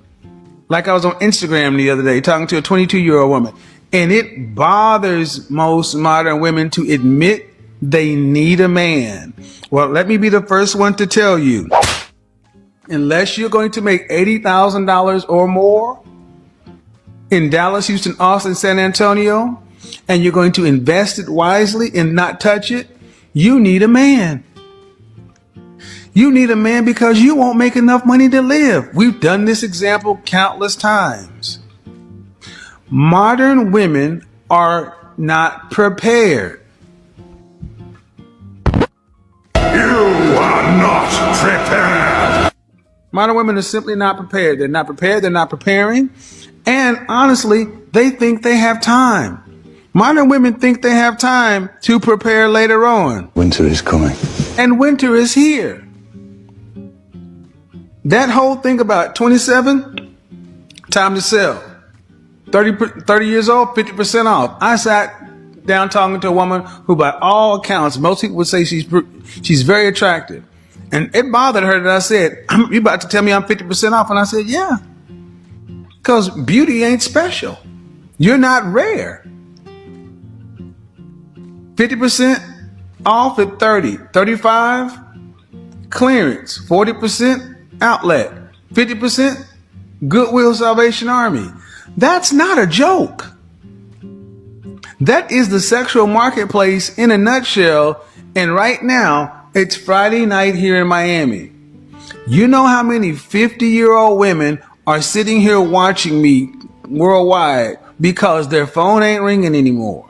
Wow. Nobody's blowing up or texting at best. Somebody's trying to slide by with some replens to dust that thing off. But they ain't trying to be seen out in public with you. Nope. How many women who were adjustable 6s, 8s, and 9s who are 40 years old or anywhere from 37 to 40 who are just as single? They just have more opportunities for short-term sex. But ain't nobody trying to marry no one between 35 and 40 and turn you into a housewife and you've been working this entire time. If you're 35 to 40 and think you're going to be made into a housewife, you got another thing coming. Yeah, that was a cold line right there. When he told the story, he said it's a Friday night in Miami. Any of us that have ever been to Miami know Friday night in Miami is exciting. He's saying there's women around the world. Instead of being out and about, you are at home watching me at the age of 50 because your phone is no longer ringing. Damn, Kev. Woo. Winter is here because even I'm shivering. Let me bring that beat back a little bit.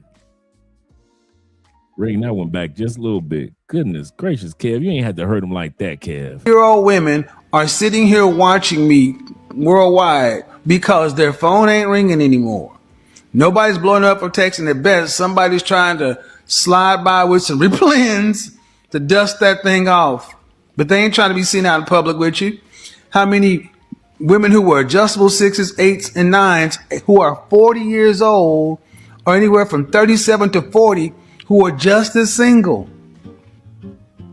They just have more opportunities for short-term sex. But ain't nobody trying to marry no one between 35 and 40 and turn you into a housewife and you've been working this entire time. If you're 35 to 40 and think you're going to be made into a housewife, you got another thing coming. Because you have already gone out. You are the most expensive you will ever be at 35 to 40. Your fertility is at its lowest. Your debt is at its highest. You are milk that's about to spoil in the morning. Why did you marry any of these Western modernized women? You're a fool because you ain't getting a real wife, not a traditional wife. You're not getting it here, which is why passport bros are a thing, and guys are going to get foreign women that are raised with traditional beliefs. The traditional belief system here, dead, over with. Number two, a man's success isn't defined by marriage, a woman's is. Our success is defined by the success we create for ourselves. Your success is defined by, can you get a husband? Did you procreate? Because let's just say, even if you got rich, if you never procreated as a woman and was a mother, you're a failure. Because you were put here for a man and to repopulate the earth, to reproduce. So even if you go get all the money and all that shit, what does that mean for real? Then what's your purpose now? If I take your career away, if I take your degree away, what's your purpose as a woman? There's no Birkins, no nothing. We just humans. What's success now as a woman? And I'm just gonna marry someone that's not. That's a good idea, Neo. Not from America. Reason being is countries overseas have seemed to do a better job at preserving their culture and sticking to their core values. So much so that if you're looking for a long-term partner and someone that you're actually going to marry, be the mother of your kids, to me, it makes more strategic sense to marry someone that aligns with those same core values.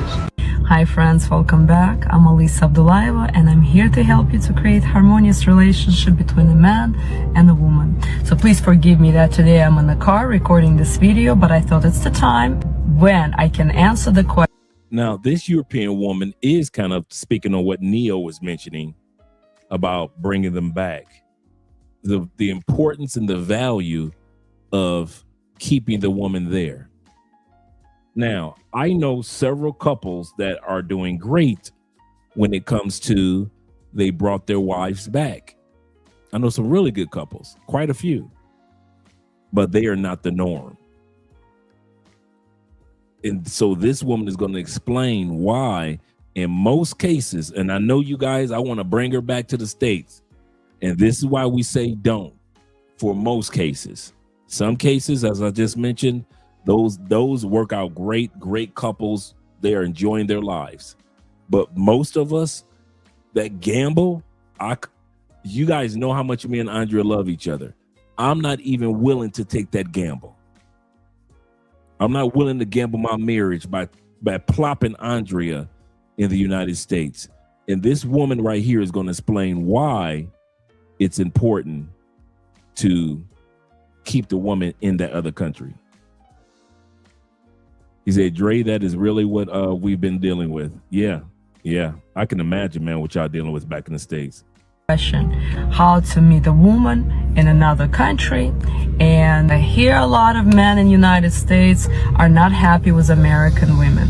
And so this video is for you to understand what actually happens with women who come here from a different country. On one side, you see a lot of women who are in Africa, who are in Russia and Ukraine and Middle East, who are waiting to move to the United States and Latin America. So many women are on these dating sites and they're so beautiful and some of them are so feminine and you think, what a great idea. Let me go meet her, marry her and bring her to the United States. But here, my friends, what you need to understand, a woman is happy when she is at home in her nest, because back home she has her girlfriends with whom she meets maybe not on a daily basis but definitely on a weekly basis. They go shopping together, they go cook together, they go to restaurants together, they do things together, and that's makes woman so happy because that's part of her root system. True.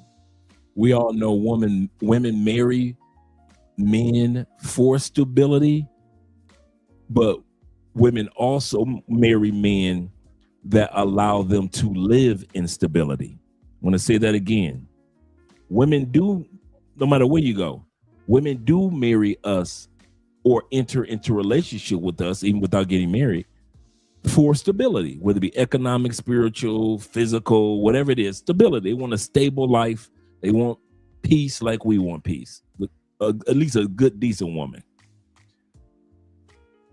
Women also, when they get with us, hope that we understand that they need to live in stability, not just have stability. There's a certain form of stability that you can give her, and there's a certain form of stability that you must be at peace with her acquiring herself, family, the other. Women need their female tribe. And I'm not talking about the gossipy girlfriends tribe. I'm talking about the reason why you fell in love with her, the reason why you see her so feminine, the reason why she does those little things for you that you can't get done for you in your home country is because of that circle of women that are doing that for their men. So that's encouraging to her. She doesn't hang out till 3, 4 o'clock in the morning because her girlfriends doesn't hang out till 3 or 4 o'clock in the morning. She cooks the best recipes because they all are sharing recipes. She takes care of you intimately because all the other women are saying, girl, if you don't take care of your man, another woman will. She has that circle of stability. And I know I got my job back in the States. Then you should wait till you're done with your job to be serious with a woman in another country. Because most of us, like I said earlier, some of us can do this and it works out great. Most of us can't.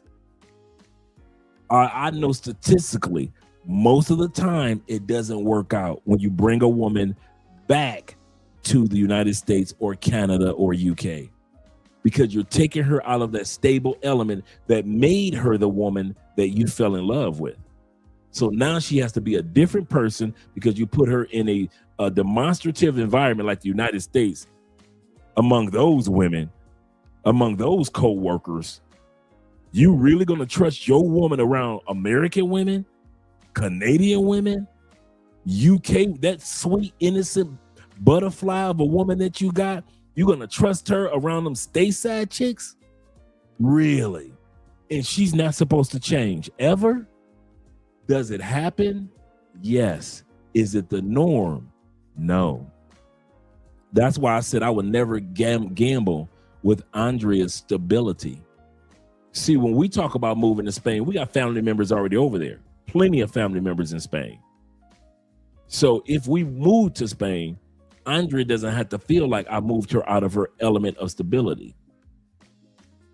But to move Andrea to the States when she already told me I don't even want to live in the States, but I lure her over there anyway, and a lot of us do that, our woman will tell us in DR, I appreciate the States, I appreciate you, I will visit the States, but I am not moving from DR. And you're looking at her like, so you want to stay on this island?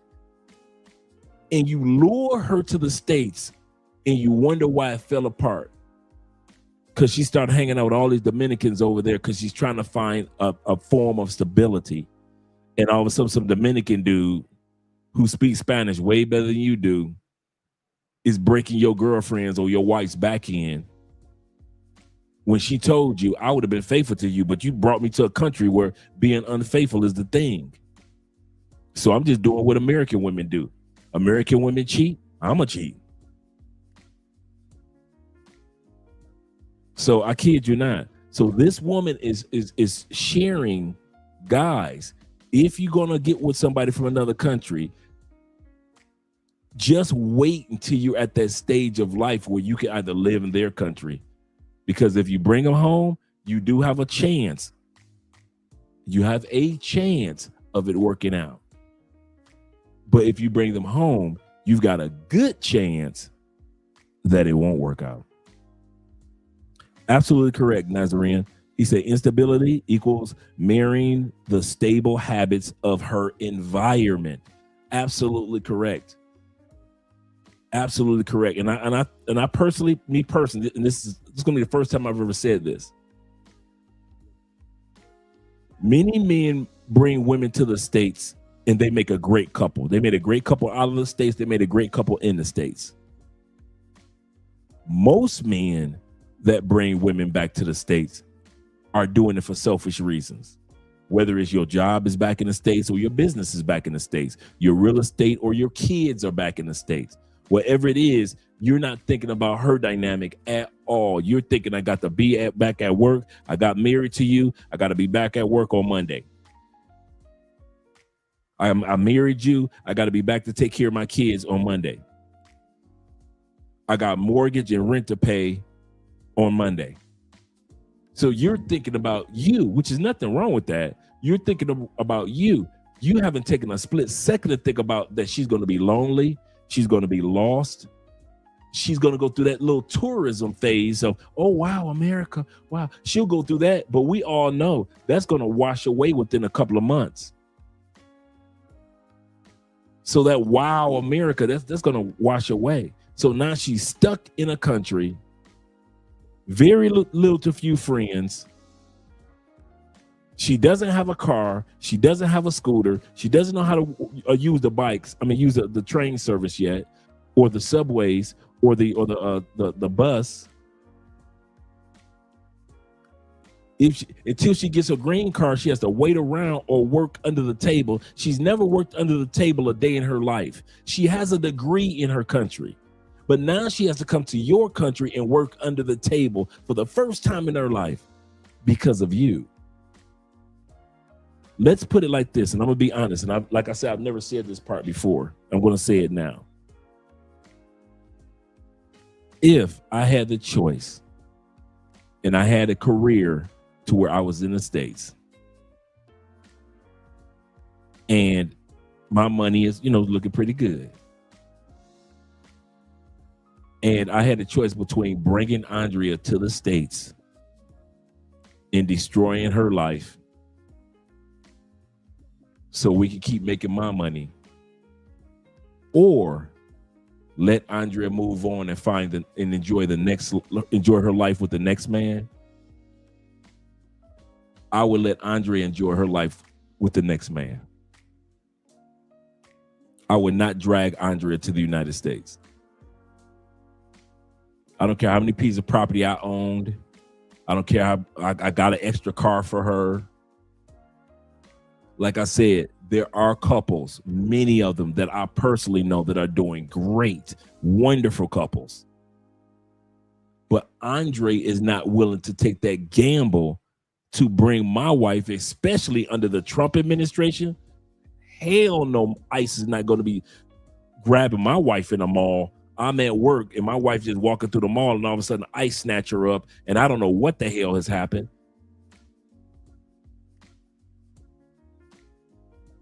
No. So you guys have to think about if you really love her,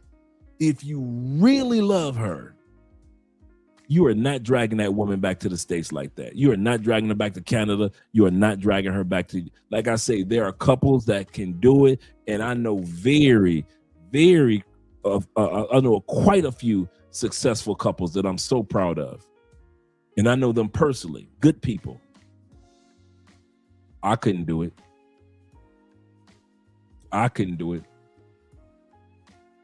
It's just too much of a gamble with somebody else's life and somebody else's heart. I would sit back and just let that person move on to the next person that God has for them. And I would wait until I got myself economically in a position to where I no longer depended on the brick and mortar job. Like if you work for a factory or something, had me an online job or online business or retired or pension or whatever it may be, then I would go to another country, establish myself, and get more solidified in relationships. Because if you ever notice, some of you guys can attest to this, what's one of the number one questions that women ask you in foreign countries? Do you live here? How many, put a 1 in the comment section if you had a woman that turned away from you, that when you said that you don't live in that country, everything kind of changed. She treated you like a one-night stand or a weekend hookup, but she knew not to take you. Thank you. I'm going to put a 1 in the comments also. There have been plenty of women that asked me when I first came to Colombia and all these other countries, do you live here? And when I said, no, I don't live here, that how they treated me, I was basically put in the friend zone, or I was put in a boy toy zone for that weekend. I was something that you don't take serious. Girl, don't give him your heart. He only here for a couple of days.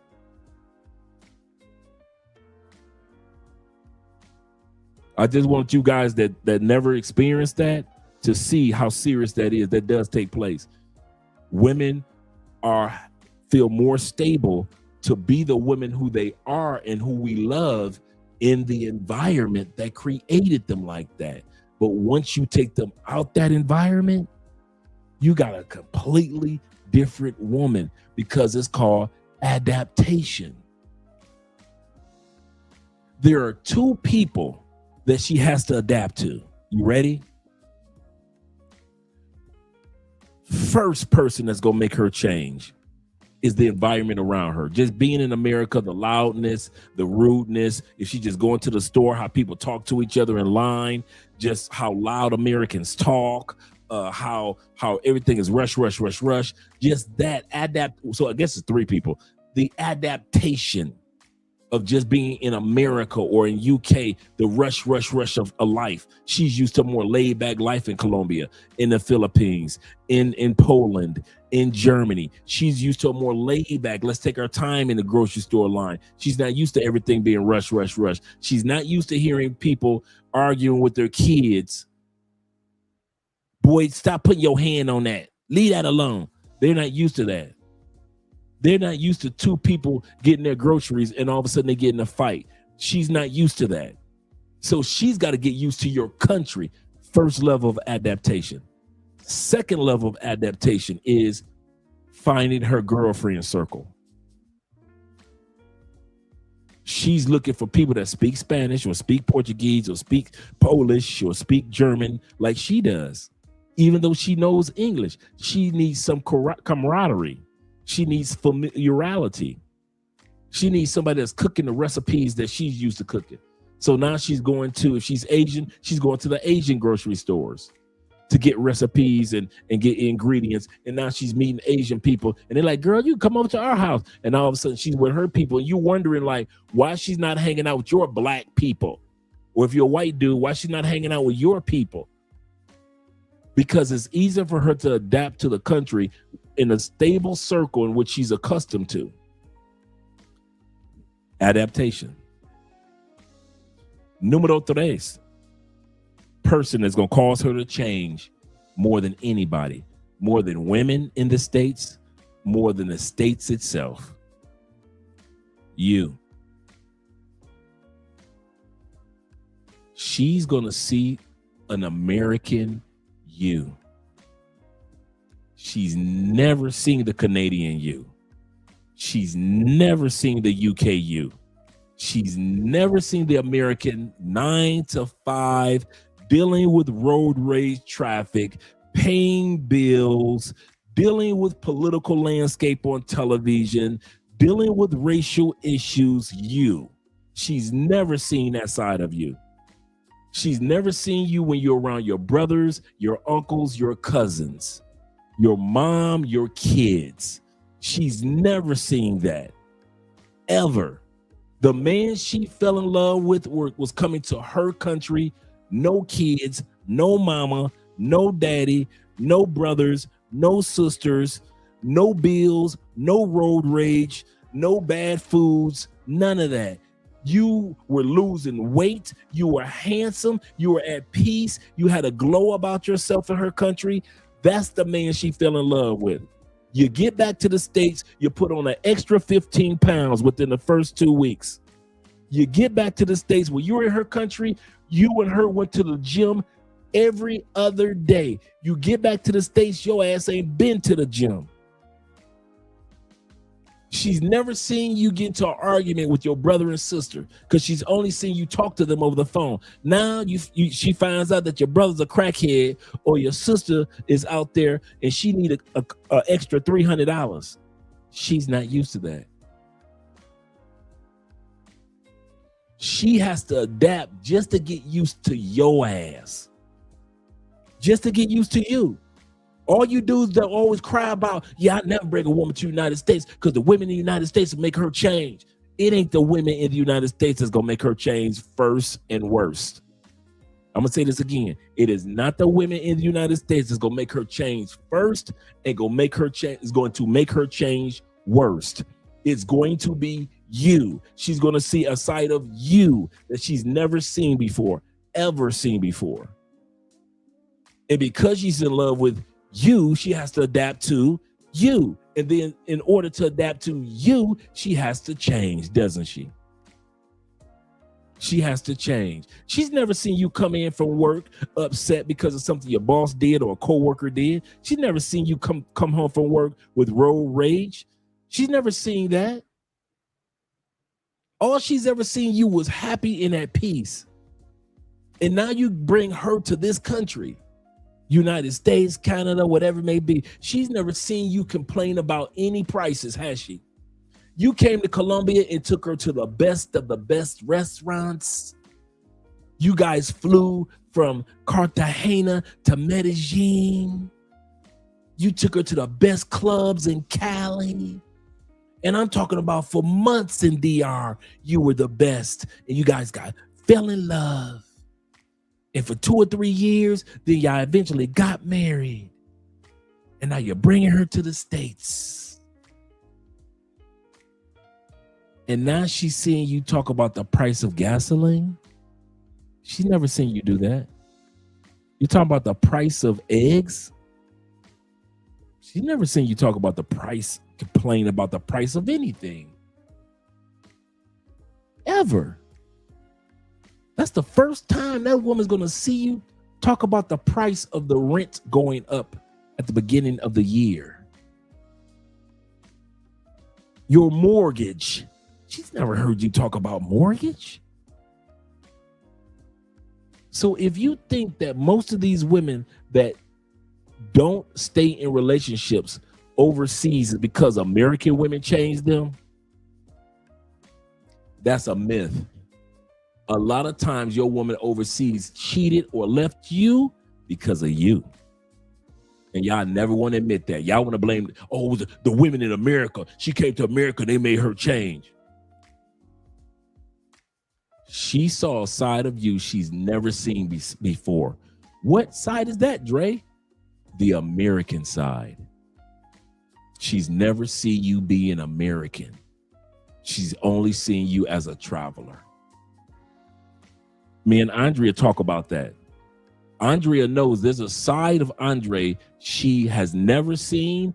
And as long as we don't live in America, she'll never see that side. She'll never see that side, that American version of Andre. You know what I'm talking about. You know what I'm talking about. She'll never see me complain about gas prices. She'll never see me complain about my president does this. And she'll never see me talk about there's another George Floyd incident. She'll never see me talk about picket signs and racism in America. She's never seen that. We talk about it, but she's never seen me like really talking about like you dudes do. Your woman has never seen you talk about a racial issue. She's never seen you fuss because a police officer pulled you over and you knew it was a racial issue. She didn't know. She just sitting there as a little innocent Filipino woman. And she's looking at you like, why are you mad, babe? He's just asking for your driver's license. And now you snapping at her because you're mad at the cop who asked for your driver's license and he pulled you over for no reason. She's never seen that side of you.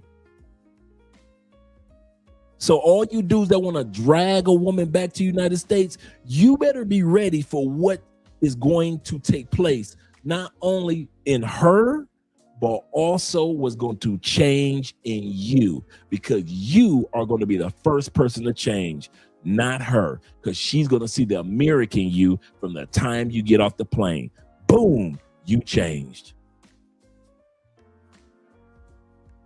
You changed. You changed first. That's why you'll never see me drag my wife to the United States, UK, or Canada. Because I'll be the first one to mess up her mind before the sisters even get to her, before the white girls even get to her as co-workers and friends, before the American America gets to ruin her diet, mindset, and everything else. Andre will change, and I'll be the first one that she'll have to change and adapt to, even if she hasn't left the house for the first 3 days. Here I go. Soon as we get off the plane, I'm changing. She could sense my energy has changed. She could tell I'm funny style now. I'm more like serious face. I don't smile like I remember. I'll smile on every photo in Colombia. Every photo I'm smiling. I get back to the States, I ain't smiled about anything since I've been back. And we've been back for 3 weeks. She hasn't smiled because she's missing her family. I haven't smiled because that's the real Andre who I am in America. And men don't smile in America. You got dudes like Magic Johnson that built a career, not only because of his basketball skills, but because of that damn smile, because it's so rare to see a black man smile in the United States. Magic Johnson made commercials and shoes and everything else based off of that smile. And to this day, it's one of his #1 marketing tools. Because black men aren't famous for smiling in the United States. And neither are white men or Latin men. So now she's got to go back to a country with you, and she's so used to see you smile and happy, and all of a sudden, it's been 5 weeks. She ain't seen you smile or laugh. She saw you laugh one time, and that was because you was watching a TikTok video. Other than that, she ain't seen you smile. You don't come home from work smiling. You don't go to work smiling. Y'all have sex. You don't smile no more during sex or before sex. You ain't smiling no more. You don't smile when you see your family. You don't smile when you come home and see her. You don't smile at all anymore. Who the hell are you, stranger? You drug her all the way to that country and you don't even smile anymore. All those damn photos that you got of her in DR or wherever you met her, and not one smile since you've been back. And in your phone, you got 150 photos with her, and every one of them you were smiling and happy and you were at peace.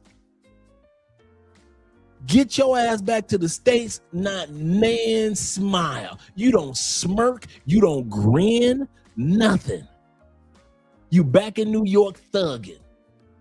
As a grown man, it's the thug face. You giving a mean face in church. I love you, Lord.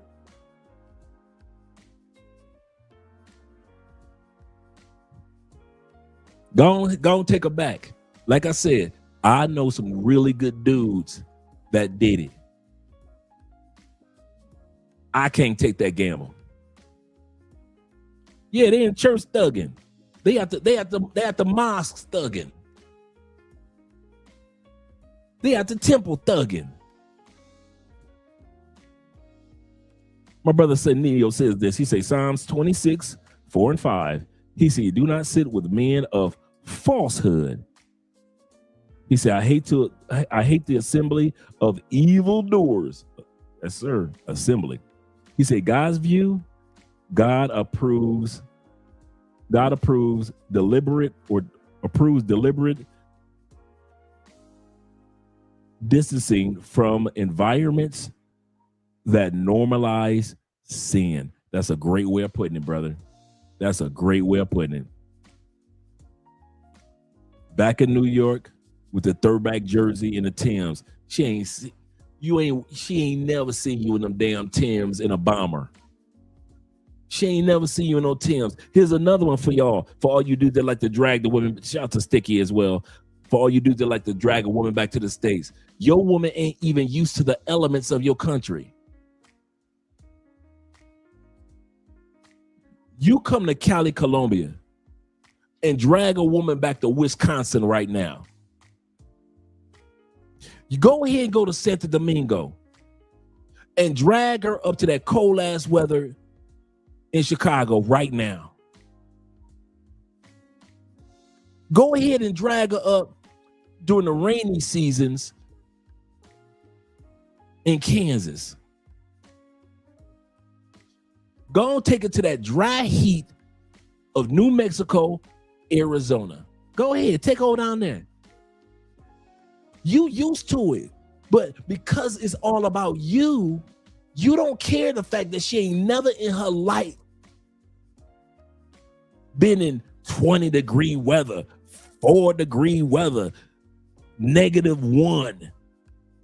She don't know nothing about that. She ain't never had to put no Scully on. She ain't never had to put on a bomber jacket. She ain't never wore gloves in her life, mittens in her life. She's never had to put on the boots in her life. She's never put on long none of that. She don't know none of that. But your ass didn't think about that, did you?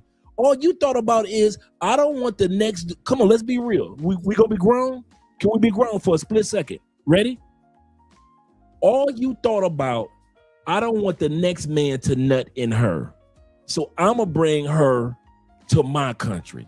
I'm gonna go ahead and do a rush marriage, a shotgun marriage in DR, because I don't want nobody else to nut up in her. And I'm gonna bring her back to the United States, and I'm not gonna consider anything that impacts her. My behavior, the weather, the community, America, the politics, I don't care about what impacts her. As long as another Negro is not nutting in her. That's why I marry her. I'm strung out on her coochie. She's a feminine woman, and I don't want another man to get that femininity and get that good coochie. So I'm going to go ahead and do a quick shotgun marriage in Venezuela. I mean, not in Venezuela, but in Colombia or in Poland or in Thailand. I'm going to drag her back to the States. Don't think about anything that impacts her. Fuck her. Fuck her. Everything that has to do with me and how I feel. I don't want anybody else to get that coochie, so I am going to get married to her, and I am going to drag her back to my country. And because everybody wants to come to my country, I assume that she wants to too. So I do all this, and I don't take anything consideration about what she's done to get her life to that point to where she's the good person that she is. And then when it goes left, you have the audacity to blame the women in the United States. If she wasn't around those women in the United States, she would, no. Your relationship was already destined to fail because you literally and technically didn't give a fuck about her, even though you married her. And that's why most of them don't work. And a few of them are very successful as couples that come to the United States. But the other 90% of them don't work out because you don't give a damn about that woman. It's all about you and your needs and your wants. That's it. And that's why your shit fall apart. I'm going to end it with this. Andrea often tells me about many times when I remember the time she told me when her motorcycle broke down on the way to college. And she said, you know how you see Colombians and their bike just broke down? Just imagine if you're a woman pushing a bike for miles. She calls her dad. Her dad say, hey, I know where there's a friend of mine. He has a bike shop not far from you, but it's a couple of miles. So you're a girl, teenage woman, 19, 20 years old. You're in college. You're working on your bachelor's. You got to push this bike. You're working on your bachelor's, but it's storming outside. And you're riding your bike in the rain. And sometimes you got to go up under the viaducts or the bridges until the rain subsides. You're working on your bachelor's. You're studying on nights and you got to go to work in the morning. You're working on your bachelor's. You put in all that hell and high water to graduate. And this is how I think. To learn English fluently. You pay for these classes. You pay for your degree. Your parents are celebrating. And here comes Andre. Fuck your degree. Fuck all that hard work you put in. Fuck all those days that you were in the rain. Fuck you pushing that bike when it broke down and you was on your way to school. Fuck all that time that you was doing homework and then you had to go to work the next day. Fuck that you paid to learn English and you be able to do whatever you want to do with your career. Fuck your career that you already established. Fuck everything. My wife is an accountant. Fuck her accounting degree. Fuck the fact that her education does not transfer to the States. Take it from me. I'm an academic college recruiter for 20 years. I know only 20% of most people's education from another country transfers into the United States. I'll say that again. the courses and the credits of your Colombian girlfriend, I don't care if she has a master's and she's a doctor in Colombia, only 20% of the credits transfer if she wants to go to school in the States to the United States. Her license, her medical license does not transfer to the United States. You ain't thought about none of that shit. Fuck her education, fuck all that she went to school for, fuck all the hard work she put in for, and it's about you. I don't want nobody else to get that pussy, so it's all about me. I'm gonna do a quick shotgun wedding. I'm gonna go to the notary. I'm gonna have a celebration with her family, and I'm gonna drag her to the United States, to Wisconsin, to Milwaukee, to the Dakotas, to Seattle, to Detroit. Come on, New York, New Jersey, all them cold ass cities. She ain't never been in the cold. And that's why I tell you guys, wait. Be patient. It's not all, if you love her, it's not all about you and what the fuck you want. That's one of the reasons why you'll never see me drag my wife to the States, because it ain't all about Andre. And some of y'all just don't know how to do that. Some of y'all just don't know how to do that. And that I've held that in for years. I've thought like this for years. I just never mentioned it on the show. That's why she changed. Just in case you ever wonder why she changed and why she cheated and why she's leaving you and why because you don't give a fuck about her. Why should she give a fuck about you? But I brought her to America. I married her. Dude, there are plenty of dudes that marry a chick that they don't give a fuck about. You mean, dude, yes. There are men that claim that they care about a woman, but at the end of the day, you don't give a fuck about her. You care about you. Look at me and my baddie. Look at my baddie. Look at this, what I brought from DR. Look at this. This is my baddie. Look at my baddie from the Philippines. Look at my baddie from Thailand. I got a Malaysian baddie. I got a Japanese baddie. Look at my Venezuelan baddie. You only think about you.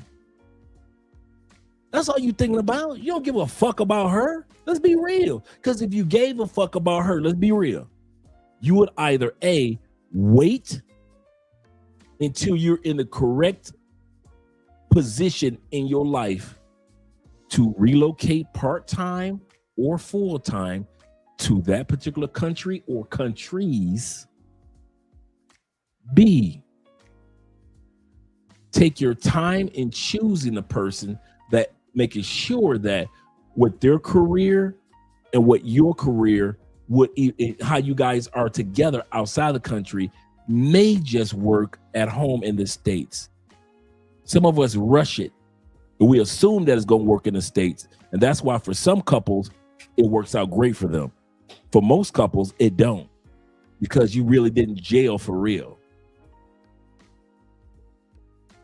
And if it were me, I'd wait until my life was in the proper position. My kids are older, they're 19, 20. I'd be traveling. Now, mind you, prior to them getting older, I'm still traveling. But if I'm going to be serious, and I'm not talking about you guys that got girlfriends, and I'm not talking about you guys as the party weekend guys. I'm not talking to you. I understand. I'm talking about you guys that talking about you want to marry this person, and you're nowhere near in a position to have a solidified relationship that's gonna stand the test of time. And you marry her, and we all celebrate, and your shit fall apart. Not because you're a bad person, but because you become an American once you get back in America, and she's never seen that side of you. And so she loves you, and she's going to adapt to the American in you. And all of a sudden, you guys are having your first argument, like real argument. first fight, and I mean real fight, without any violence. First time disappointing each other. First time she ever heard you complain. She's never heard you complain about nothing, ever. While you're in her country, you never complain.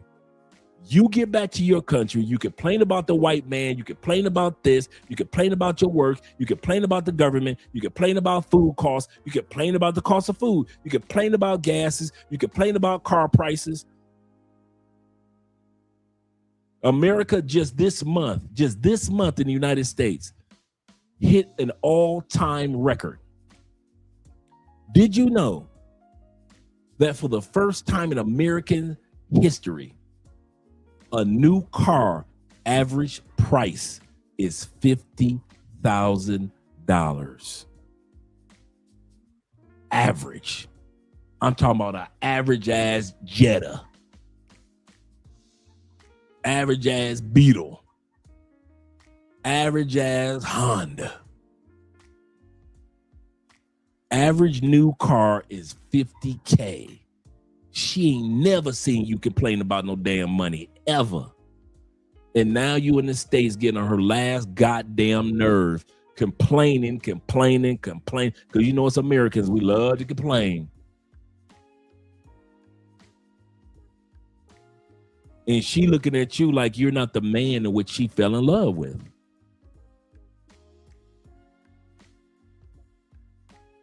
I wish I could put it another way. And I know I hurt a lot of dudes' feelings today. I know I hurt a lot of dudes' feelings in the sense of like, you got your little girlfriend and I'm gonna bring her back to the States. You better double think about that. Like, are you really ready? Are you ready? Not her. She'll be ready. But are you ready to uproot that woman from her geographical location and help her prepare for your geographical location? And don't assume that she'll blend in. Prepare her for blending in. If you ain't ready for that, be ready for the results that what you get. And what most dudes get, the relationship ends. She doesn't have to cheat for it to happen. But I kid you not, it ain't gonna work. It's not gonna work. Right. I'm coming home. I'm coming home. Tell the world that I'm coming home. Shout out to Esco in the building. He said, why would you ever open up to any woman like that? What can she do for you anyway? What is she going to fix? I didn't get it, Esco, when you said, what would you, why would you open up to any woman like that? Like what? Give us a little bit of clarity. Give us a little bit of clarity. Shout out to you, brother. Glad to hear.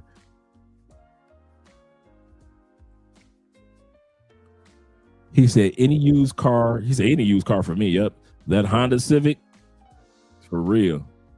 Gonna have to work till the wheels fall off. Correct. Let's go back to the video, gentlemen. I know I had my little rant, and I know a lot of y'all didn't want to hear that part. But this is a woman that's explaining, you know, why women prefer to stay in their own country. Another root is her family. Mom, dad, brother, and sister. And so again, these are extended roots that make a woman happy because that's where she goes for support. That's where she goes for advice. And she doesn't feel alone because she is rooted with her friends and family. Number 3, this is her home. This is her home country where she knows culture, she knows language, which restaurant she likes to go, which clubs or bars she likes to go, which hobbies, dancing or hiking she likes to go. And all of that makes a woman happy and complete. I think about going to the Dominican and treat myself. What kind of cars they got over there? They drive mopeds. Oh, what they got? They got something with like long hair, light skin. Yeah. Oh yeah. Wait. Shannon Sharp talking about he going to DR. Okay, Shannon. That's the DR. Like you talk about Dominican Republic. Yeah, that's what I'm talking about. What they do out there? Man, you know, if it don't, when I travel for soccer reasons only. So if it ain't got nothing to do with soccer, I'm gonna fuck something.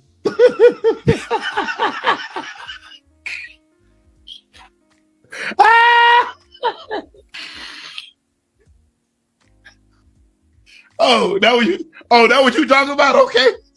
Well, okay. I'm cool now. Oh, DR. Okay, Yeah. okay. Yeah, for sure. Okay. Yeah. That's where I'm Okay. going. I done heard the story. I done heard the story. But, Yeah. Okay, now I'm with you. I'm with you. Well, you had me confused. I'm like, DR. You don't even like baseball like that. That's the first thing that popped in my head. Okay, all right. I got you. Yeah. I got you. The community is affecting us. I'm not infected. I have papers to prove I'm not infected.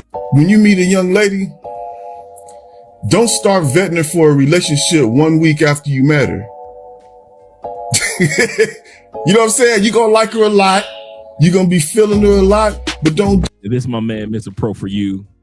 Him and his wife YouTube channel is Love, Purpose, and Passports. Great couple. Just great couple.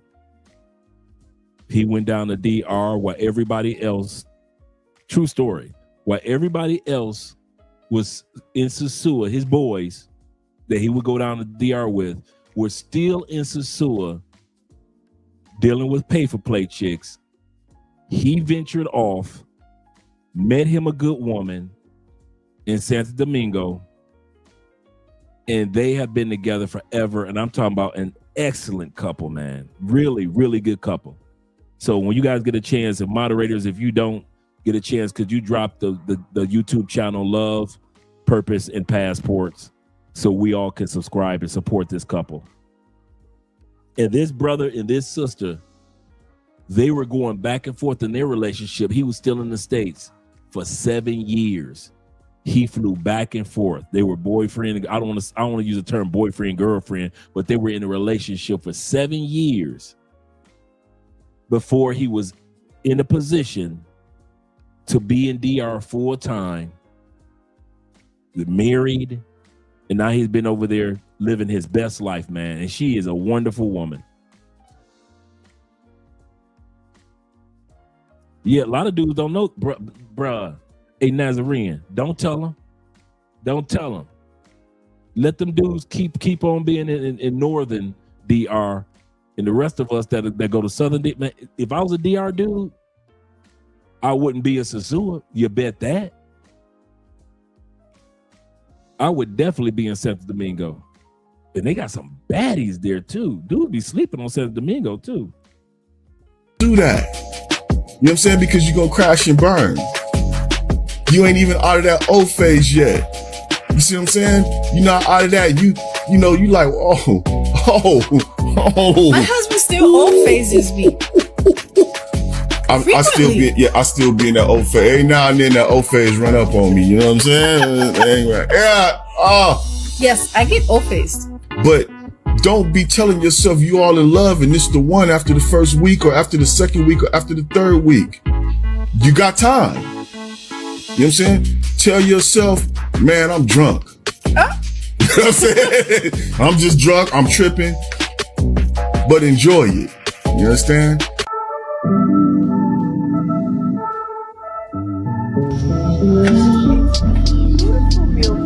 And they're always showing off little vacation spots that they go to around DR that you could take other women to and enjoy yourself in DR. So they're always on their channel, they're always showing you, and on their Facebook page, they're always showing you. So once again, moderators, if you get a chance, drop the link to Love, Purpose, and Passports on YouTube.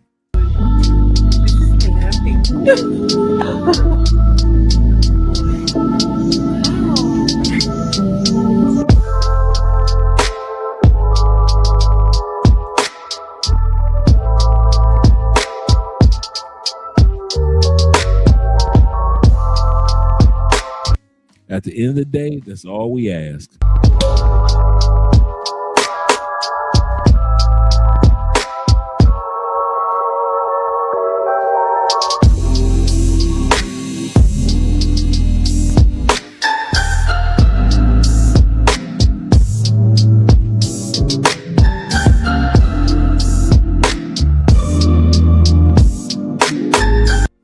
man smiling.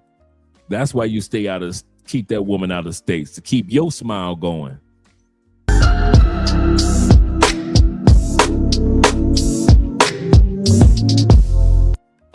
We are each other's type spiritually. You know, I don't have to worry about if I need a little bit of prayer, you know, and then she break out a case with her chicken bones in it and throw it on some kind of like Scrabble board or something. I don't. He's stupid, but he's making a good point. You want to make sure that you're with somebody that is that you are evenly yoked. If you're a Christian, you might want to find you a Christian woman. If you're a Catholic, you might want to find you a Catholic woman. If you are a dude that's Islamic, you might want to find an Islamic woman, and so forth. If you're a spiritual person, you may want to find somebody that's spiritual. Here in Colombia, among the Afro-Colombians, many of them are Catholic, but many of them hold to the African religions. So they might throw a bone or slay a chick. And I kid you not, guys, I'm not saying something flippantly and disrespectful. They may slay a goat, a chicken, a pheasant. That's a part of their religion. You have to be willing to accept that if you're dealing with relationships with certain women in Afro-Colombian community. Their YouTube channel, once again, guys, if you get a chance to drop the link, it is Love, Purpose, and Passports. Love, Purpose, and Passports. He said, dog, I still can't wait to get back and be there permanently. Yes, sir, Crypto. Shout out to you being in the building. I Am F said this. He said, but Dre, are Latin women loyal during marriage? He said, because I've been seeing tens, if not hundreds of videos of loyal couples growing old together and happy. I will say this, and this is easy, an easy answer. This is why I always say, vet the family. What do I always say? My three areas. I'll say this. My 3 areas of looking for a good woman in any country. You ready? First, be a man of standards. If she does not meet your true standards that you know that you're going to have for the next 50 years, I don't tolerate this, but I'm able to work with that. For example, ain't no woman that smoke weed or cigarettes or cigars going to be around me. That's my standards. I can't stand smoke. I'll smoke a cigar every blue moon. That's me.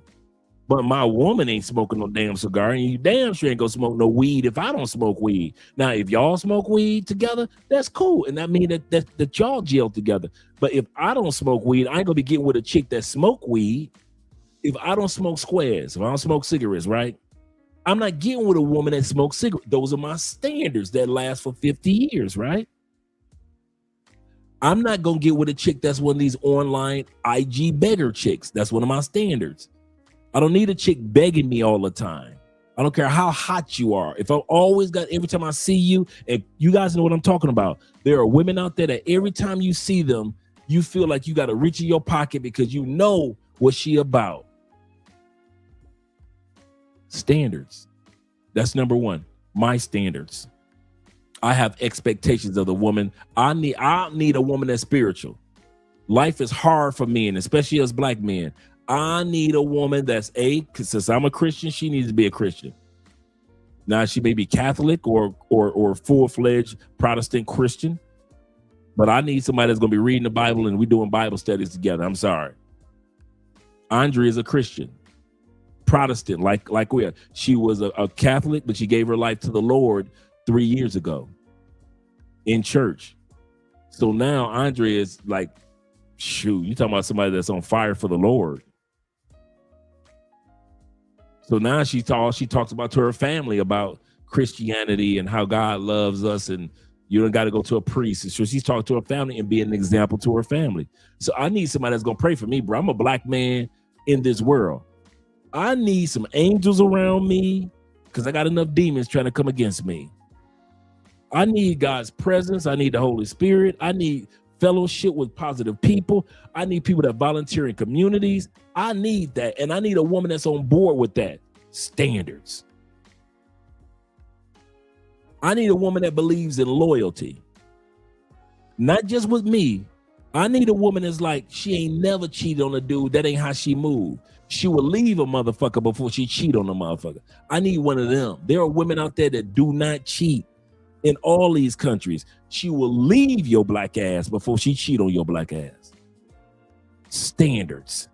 So I need a woman. I needed to have standards. Number two, I needed a woman that had standards. Number two, I do not need a woman that's going to put up with everything about Andre. No, I need a woman that's going to say, I don't put up with that.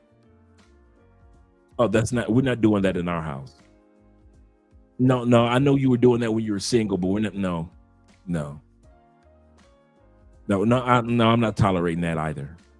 I need a person that is a woman enough to have her own standards too. She doesn't put up with smoking because she doesn't smoke. She doesn't put up with domestic violence because she's not being violent verbally or physically to a man either. So if she's not spitting and hitting and kicking on me, who am I to spit and hit and kick on her? She has standards. You're not violent towards me. I'm not violent towards you. You don't yell at me. I don't yell at you. Me and Andre do not play that yell game in our relationship. That's why some of you guys have never seen me and Andre raise our voice at each other. Even if we disagree, we'll give each other a look, but that's just as far as it goes. Standards. My number three for finding a good woman in any part of the world, it's all in the family. I've said this 100 times, and some of you guys think I'm just kidding. Vet the family. If the family ain't shit, qualities will show up in her eventually. I don't care how sweet she is. I don't care about how much she's accomplished. I don't care about how nice she is. If it ain't no wives in that family, it's a reason. Not one. Her mama and daddy ain't married, but they've been together for 40 years. None of her sisters are married. She don't have no aunties married on her daddy's side or her mama's side. And you think that a marriage with her gonna work out with you. So you gonna be the first marriage in all these generations and families that is gonna work out with your black ass because you American or Canadian or European. No, you better vet that damn family. Who gonna encourage her to be a good woman if she comes from a family of women that don't know how to be good women? Yeah, she come from a family of women that could cook, but she don't come from a family of women that knows how to jump the broom and knows covenant and knows how to be one with a man. Some of you dudes be scratching your head wondering how the hell they work out. Shit, let me see her family. I ain't even got to meet your woman who it didn't work out with. I ain't got to meet her. Let me see her family. Every quality that you will see that doesn't work out with you, whether she becomes mouthy or rude or she thinks she's a diva, I bet you can backtrack that shit to them women in her family. Whether it be 1, 2, or 10. Vet that damn family. Stop being so mesmerized by her. Oh my God, she's introduced me to her family. Motherfucker, you need to be sitting up there with Andrea family while they were vetting me. I was vetting their ass. I'm sitting up there with, okay, yeah, all right, they own or what? Okay, there we go. How many of y'all been in school? Okay, oh yeah, okay. Who work in this family? Oh, everybody got a job. Okay, how much property y'all own? Oh, all y'all own y'all home. Okay, all right, there we go. Any of y'all go to church? Any of y'all Christians, Catholics? Okay, we got. All right, there we go. How long y'all been married? Okay, well, you 40. Oh, 40. Okay, there we go. 35. How long was grandma married to granddad? Oh, 52. Okay. What about on dad's side? How long was y'all? Oh, almost 6. Okay, almost 60 years. Okay, cool. There we go. I knew, dude. The last of Andrea's cousins on both sides of the family got married last month. That's how many wives are in my wife's family. If y'all ass don't start vetting these damn families around the world and stop like, well, she's so nice and she's so sweet and she's so and she's so innocent. Dude, I don't care how nice she is. She didn't pick up her habits from you. She picked up the habits of life from them. And what you don't see today, your ass might see in 3 years. And now you mad at yourself because you done drug her back to the States. And she starts showing all those qualities that have been a part of her family for 4 generations. Vet the family. I will let a woman go in a minute. If the family ain't shit, I know that she eventually gonna show those qualities. It might not be today, it might not be next year, but year 5, all of a sudden your marriage, all hell break loose. Or you're being your woman and y'all not married, but all hell break loose. Year 7, you wonder what the hell is going on with her. The family. She ain't doing nothing but doing what her mama, grandmama, cousins, her female cousins and aunties doing. She ain't doing nothing new. I don't know why you acting all surprised. She is literally imitating the family. Everything about Andrea she does is a reflection of those people that I met, her family. She doesn't have to just talk to me about situations. She talked to the ladies in the family. That's her circle of friends. Her family. Why? Because it's a bunch of damn wives that talk about wife shit. Why would you marry a woman that's not surrounded by wives?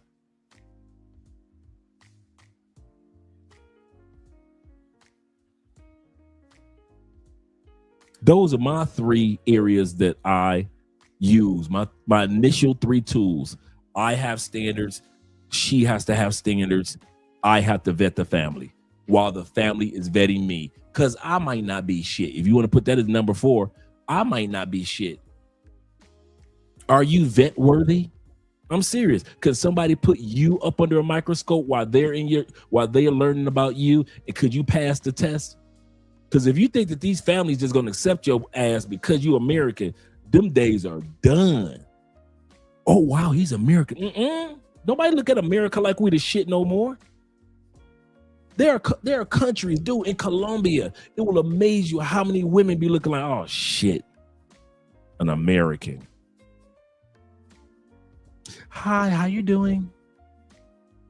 Buenas. They don't be happy to see our asses anymore. Them days are done. Get that shit out your head. All that bullshit they say you in the United States, all you do that haven't traveled as much, I'm gonna give you a little tip. The years of America being the shit in the eyes of other countries is over. You can let that one go. Don't even put that in your suitcase. If you think you about to go to another country and the women gonna be like, oh my God, he's American, girl. You missed it. You missed that train. That was prior to COVID. After COVID, social media kicked in and they get the chance to see how we act for real, fighting in grocery stores, beating up grandmamas, getting in fights with kids and pastors and first ladies in church. Now social media, they get to see how we are with mass deleting each other. We deleting kids in kindergarten. That little glare that we used to have as Americans, they don't look at us like that no more. I don't know why y'all think that bullshit. If you ever think, I told y'all, Andrea get criticized for marrying an American. And she ain't the only one in this country that get criticized. Andrea gets criticized, and not by the men, but because they've seen America through the eyes of social media, they all say, Americans are crazy, girl. I don't see how you marry one of them. Even though we say, I don't see how you with these crazy ass Colombians, these crazy ass Brazilians. We say that. But they still say about us, ain't no fucking way I will marry an American. Girl, you crazy. And my wife been going through that for almost 7 years. 7 years people have said that to my wife. And I know my wife is not the only one that goes through that. So that little glare that we think that we Americans and people just gonna worship, shit, don't nobody worship our asses no more. Them days are over. Get that out your head. So that's why I say my number 4 is, are you worthy? Can you make it past the vetting process? Or are you a Pookie? Are you a Nook, a Ray Ray? Some of y'all relationships don't work out because y'all know y'all just, let's be real. Y'all just some niggas from around the way. Y'all ain't black men. Some of y'all niggas. Can we be real? Most of us are black men. But some of you niggas try to imitate black men, and you get in front of these people families, these women families, and they see, girl. What, Poppy? That girl, that's a nigga. No, he's not. He's a black man. Listen to your father. You just brought a nigga in our house. If you don't get him out of this house, Poppy, but he's a black man and I love him. There is nothing about him says black man. Everything about him, from his shoes to how he sits, his attitude, his demeanor, says nigga. If you don't get this nigga out our house, what is wrong with you, girl? We did not raise you to bring niggas in our house. If we wanted niggas, we could have had you marry one of our own niggas in our own country. Get this American nigga out our house. Hey, sexy boo. Get this nigga out our house. Send his ass home. We already fed him. Send him home.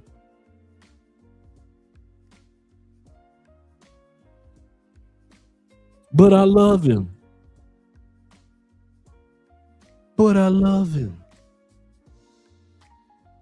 Can you pass the vetting? Can you pass it? See, you want to vet her and her family, but your ass can't pass the vetting if the family vetted you. That's funny. For real, you just brought that nigga in our house. I'm sorry. By the way, Dre said it first. Seriously, man. I'm telling y'all, man. Y'all think y'all not getting vetted. Shh. Y'all think because these people are humble in some cases and they're quiet dude. Once you get your ass in that taxi and heading back, the whole family having a meeting, and especially in Colombia, because the family's got like 9 WhatsApp groups.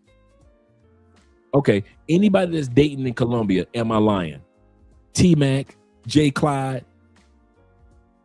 am I lying? Colombian families got like 9, 10 WhatsApp groups. Colombian friends got 4 or 5 WhatsApp groups. They got a WhatsApp group for everybody. They got a WhatsApp group for just the ladies. They got a WhatsApp group. I'm telling y'all, bruh. Andrea family the same way. They got the family WhatsApp groups. Plural. Shit. It ain't like I'm telling y'all a lie. Shout out to Theo being in the building. He said, I'm a low-level Pookie. He said, I stay at home. He said, I will be moving to Detroit and marrying Keisha. Maybe she'll let me sleep on her sofa. What sofa? Keisha ain't got no sofa. She in Detroit? Yeah, Keisha ain't got no sofa. She got a love seat. That's the best you gonna get. He said, if I'm good in bed, there we go. He said, yeah. He said, yeah. He said, but being serious, you need to shape up in Colombia.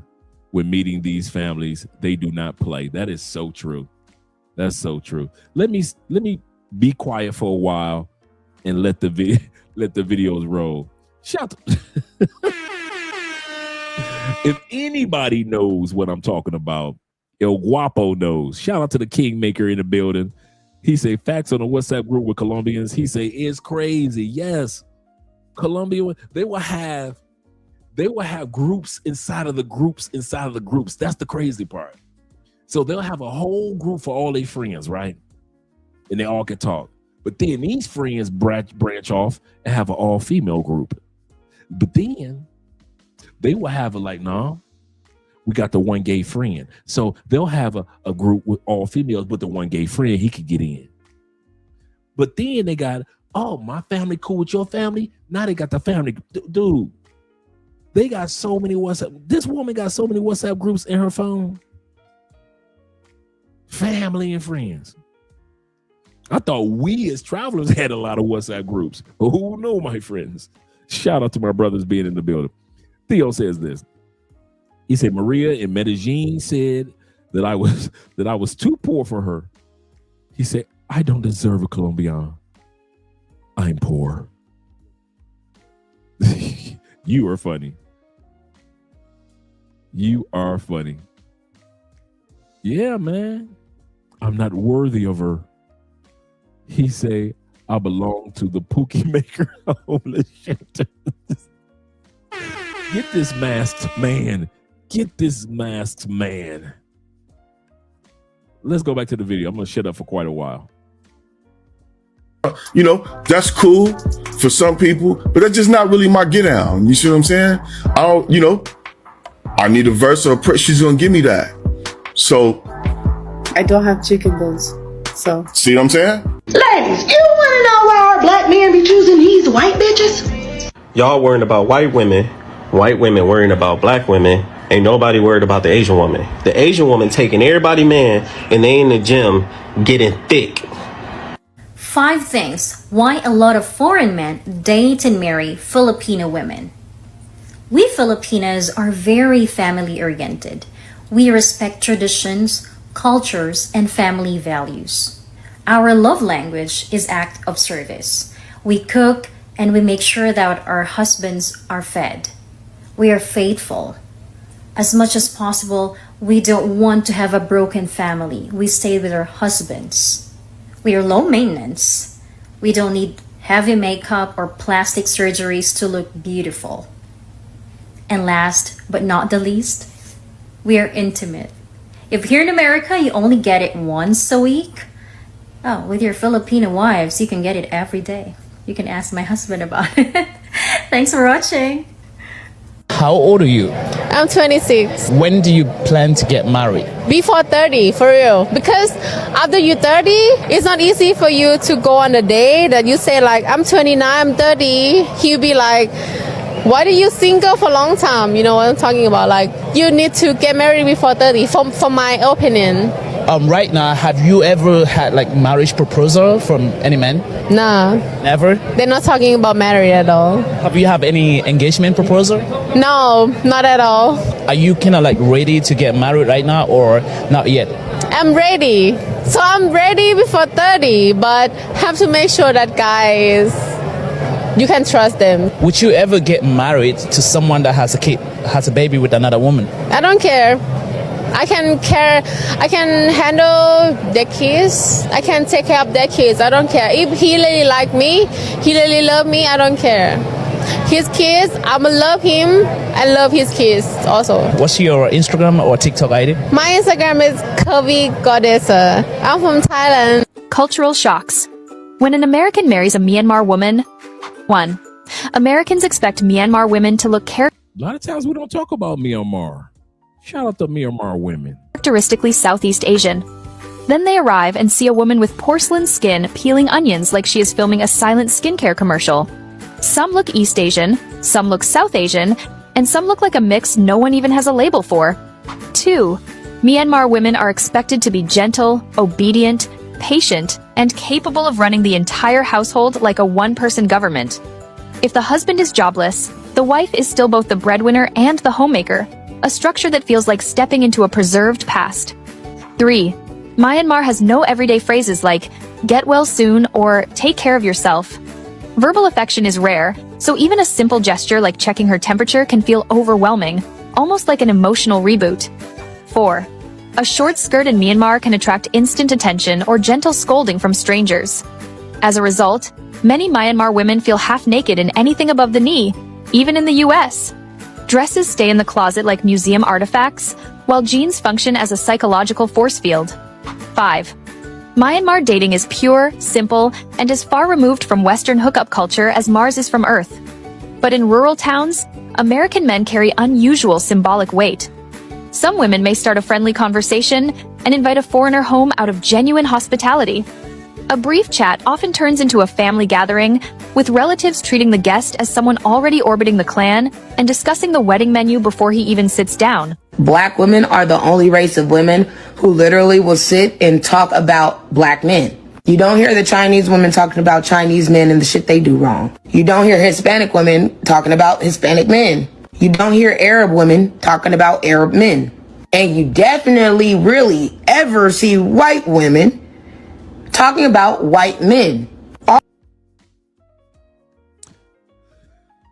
My brother El Guapo says this. Say, Dre, tell him about the nicknames Colombianas have for everyone. He said, my brother-in-law are Gordo and Negro. He said, along with Guapo, which means handsome. He said, in my wife's family, she also calls me Ogorito. True. He said, like Shrek, like ogre. Yeah, like Shrek. Yeah, there's a lot of nicknames. That is so true. He said, yeah, American women are legit done for. He said, Myanmar women are indeed beautiful, and he said, you meet someone's with a little thickness, or someone's with a little thickness. Yes, sir. Shout out to you guys.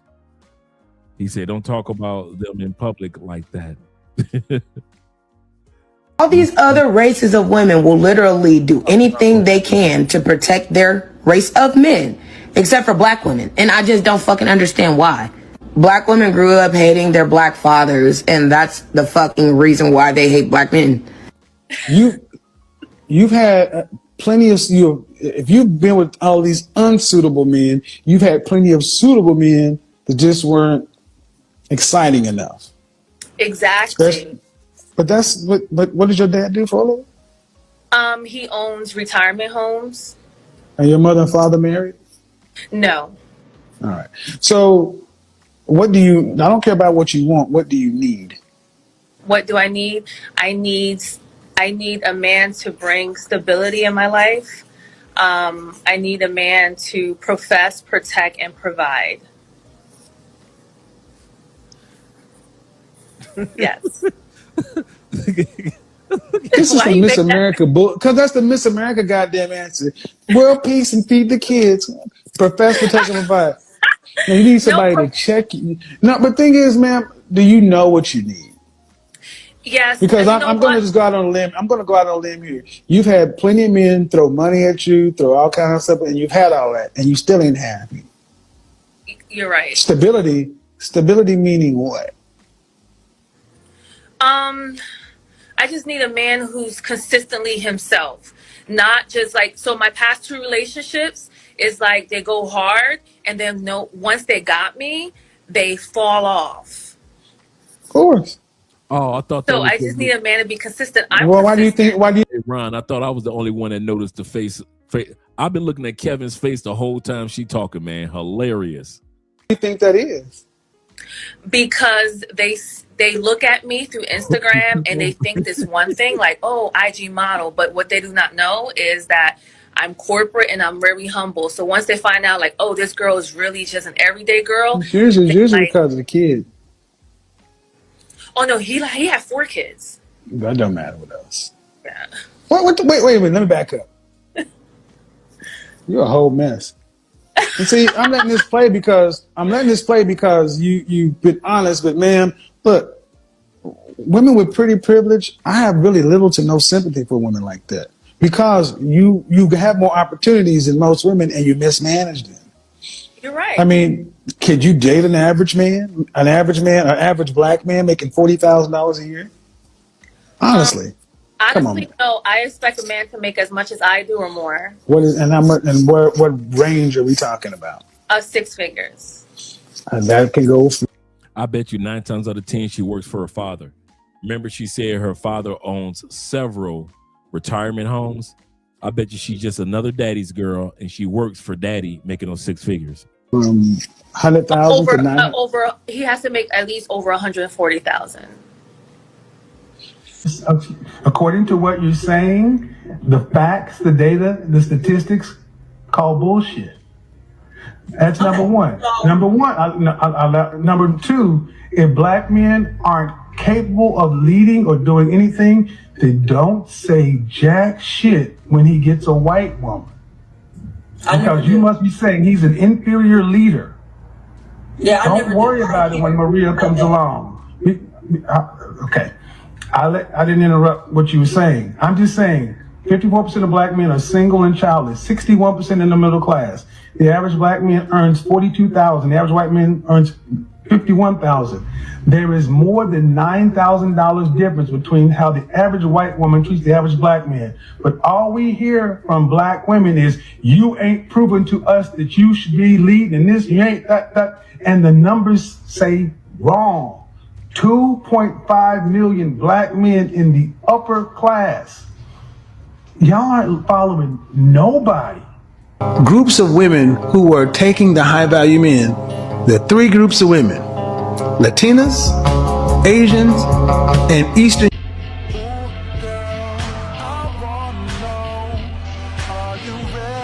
Eastern European women.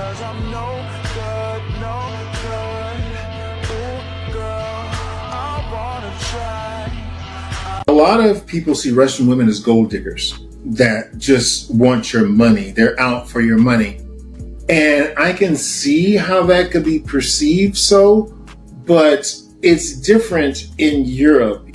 They, bringing someone flowers, bringing them a box of chocolates, that means a lot to them there. My wife wants me to bring her flowers so bad. It's not trying to, have somebody cater to you. They just want to feel special. But they do in America too, but it doesn't bring the same results in America. In America, you're supposed to do it for me. Mm-hmm. In Europe, it's like, oh my God, you did this for me. So that 90 Day Fiance thing is, is kind of twisted between two different worlds, because people viewing it are seeing these girls as maybe being gold diggers and just want a visa.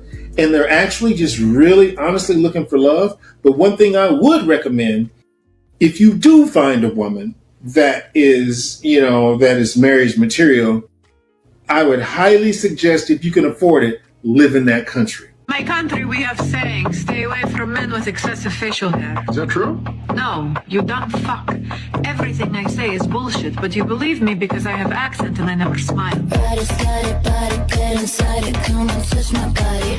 No, because this is so true. When I lived in Brooklyn, I lived in a Russian community and all my friends were Russian. Well, most of my friends were Russian. And I am telling you, like, these girls, I had never seen a Russian chick dress like in pajamas, or I never seen a Russian girl look bummy ever. They were dressed to the nines. They always look good. They always smell good. Hair, makeup done, everything always done. And these were the it girls. And I'm so glad for that experience, because they taught me some secrets. Like, I will always, girl, I will always be overdressed, like you saw in my video. I learned that from the Russian girls. So y'all are amazing.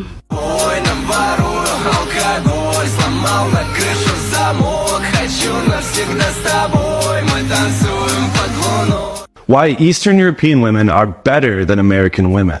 I lived in Poland and Ukraine, and first off, the girls are just much less overweight. A lot of them are in shape or otherwise thin.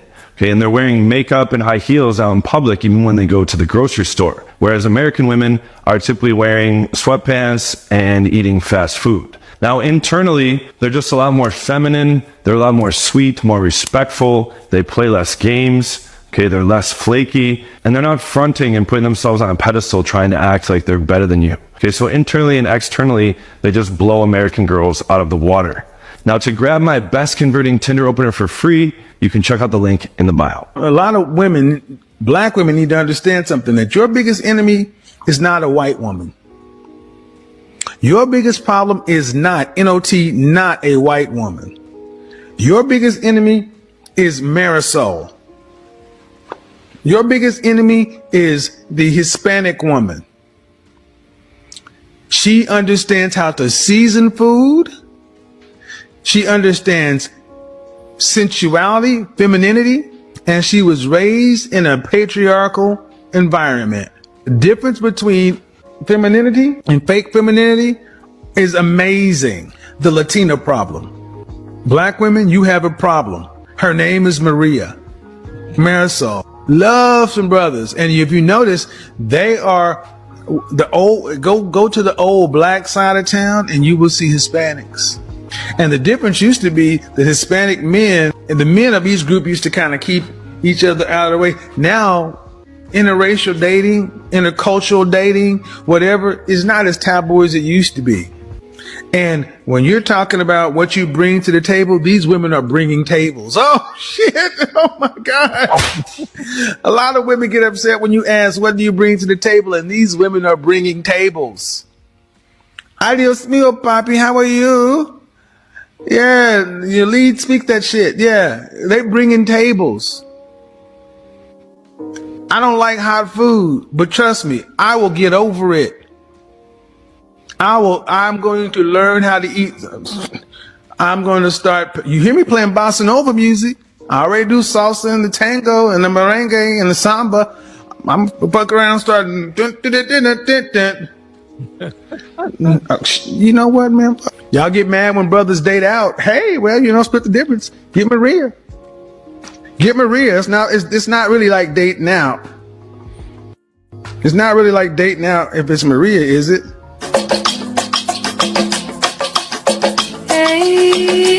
Quiero mi morena, tan rico que se ve. Morena, mira como mueve. Así mi morena. I need your love, I need your time, and everything's wrong. As a man who has traveled overseas and actually gotten married to a foreign woman and loving it, I would say I would welcome this. You know, and I'm not here to bash on women, you know, in the States, but there is a difference. It is a difference. I'm not even being funny. And if you ever want to see what that difference is, I mean, it's all over the internet. The only thing I would say for women is, instead of, you know, taking it as a slight, take it as constructive criticism. But I digress. Let's go on to the next one, you guys. All right. And I digress. And that's the end of our video site. Shout out to my brother T-Mac with the $10 love over on the Cash App for the Children's Cancer Foundation. And at the end of the day, guys, it is really all about options. You know, we talk about that a lot on this channel, and a lot of guys don't realize that you really do have options. And I sit back and I see other happy couples like ours and El Guapo and his wife and son, and my brother Love, Purpose, and Passports over there in Santo Domingo, and Jay Clyde, and all you other guys, man, that may not be married, but you're in solidified relationships, such as my man Ronan the Travelers. You know, Ronan Travelers. It's just great to see us taking advantage of options. And I think that's the part that a lot of women are upset with, because they thought we were going to live the rest of our days not realizing that we had options. And now that we do, it is up to you now. The choice is all up to you, whether you're going to take advantage of those options or not. Like I said, there are good women in the States. Take advantage of it. There are great women out of the States. Take advantage of it. Either way, the choice is up to you, because you have one thing, and that is a choice. Shout out to all you guys. Yeah, don't sleep on the Asian women, among others. He said Ukraine should not be number one. He said should not be number one. Yes, sir. Even though I've had some fun times with the Ukrainian ladies. Crypto Dragon, appreciate you, brother. Emperor, glad that you guys are here. My man Ronald said this. He said, my homie's Ukrainian wife here in Japan. She's 45'9". I know she looking good. Sexy as, I already know that. Especially when she speaks Japanese. Oh, man, the Ukrainian chick. Come on.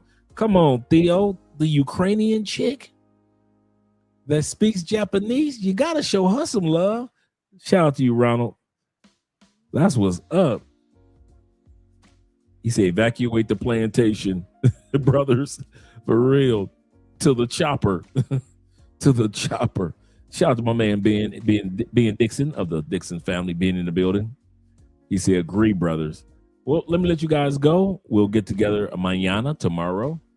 And shout out to all you guys that made it out tonight. I appreciate you guys, and I love you guys more than you realize. Let's get some outros going. Let's see. We'll start here. Baby, tan lejos y tan cerca, como enero y diciembre.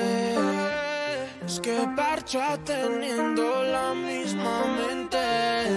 Tu bebé ponte bien suelta, que sé cómo tú te sientes. Con las ganas de ser mala y decente. En la madrugada te encanta, cuando el bebé tuyo a ti te canta. En la madrugada te encanta, eres exótica como Fanta. En la madrugada, tú conmigo baby toda la noche. Sé que estás traga, yo también espero que se note. Yeah, baby, presiento que tú eres lo llamado felicidad. Que hasta la cama la ponemos a temblar. Tus padres hablan, pero no saben nada más. Lo que tú sientes conmigo, adrenalina, baby, dándote casico. Yeah, y pues baby, pa' que sigo. Si no escuchan lo que digo, es de nosotros saber cómo va mi amor.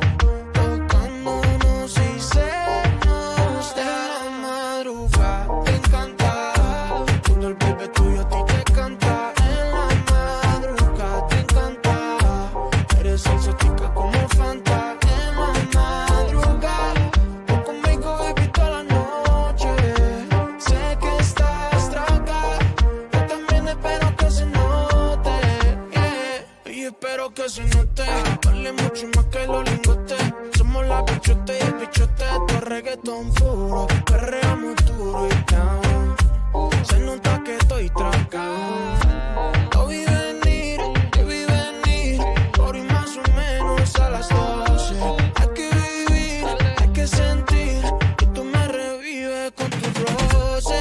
Yeah, baby, cada noche, yeah, al amanecer. Yeah, baby, cada noche, baby, tan lejos y tan cerca, como enero y diciembre. Es que parcha teniendo la misma mente. Tu bebé ponte bien suelta, que sé cómo tú te sientes. Con las ganas de ser mala y decente. En la madrugada te encanta, cuando el bebé tuyo a ti te canta. En la madrugada te encanta, eres exótica como Fanta. En la madrugada, tú conmigo baby toda la noche. Sé que estás traga, yo también espero que se note. Yeah, Ricky Baker.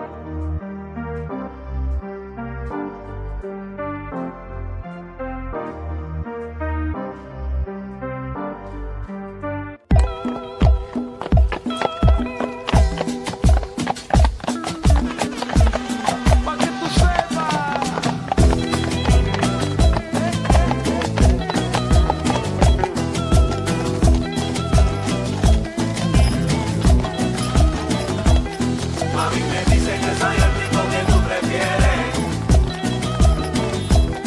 Mami me dice que soy el tipo que tú prefieres. Mami me dice que soy el tipo que tú prefieres. Mami me dice que soy el tipo que tú prefieres. No me dejes solo, mi amor. No me dejes solo, mi amor. No me dejes solo, mi amor. No me dejes solo, mi amor. No me dejes solo, mi amor. No me dejes solo, mi amor. No me dejes solo, mi amor.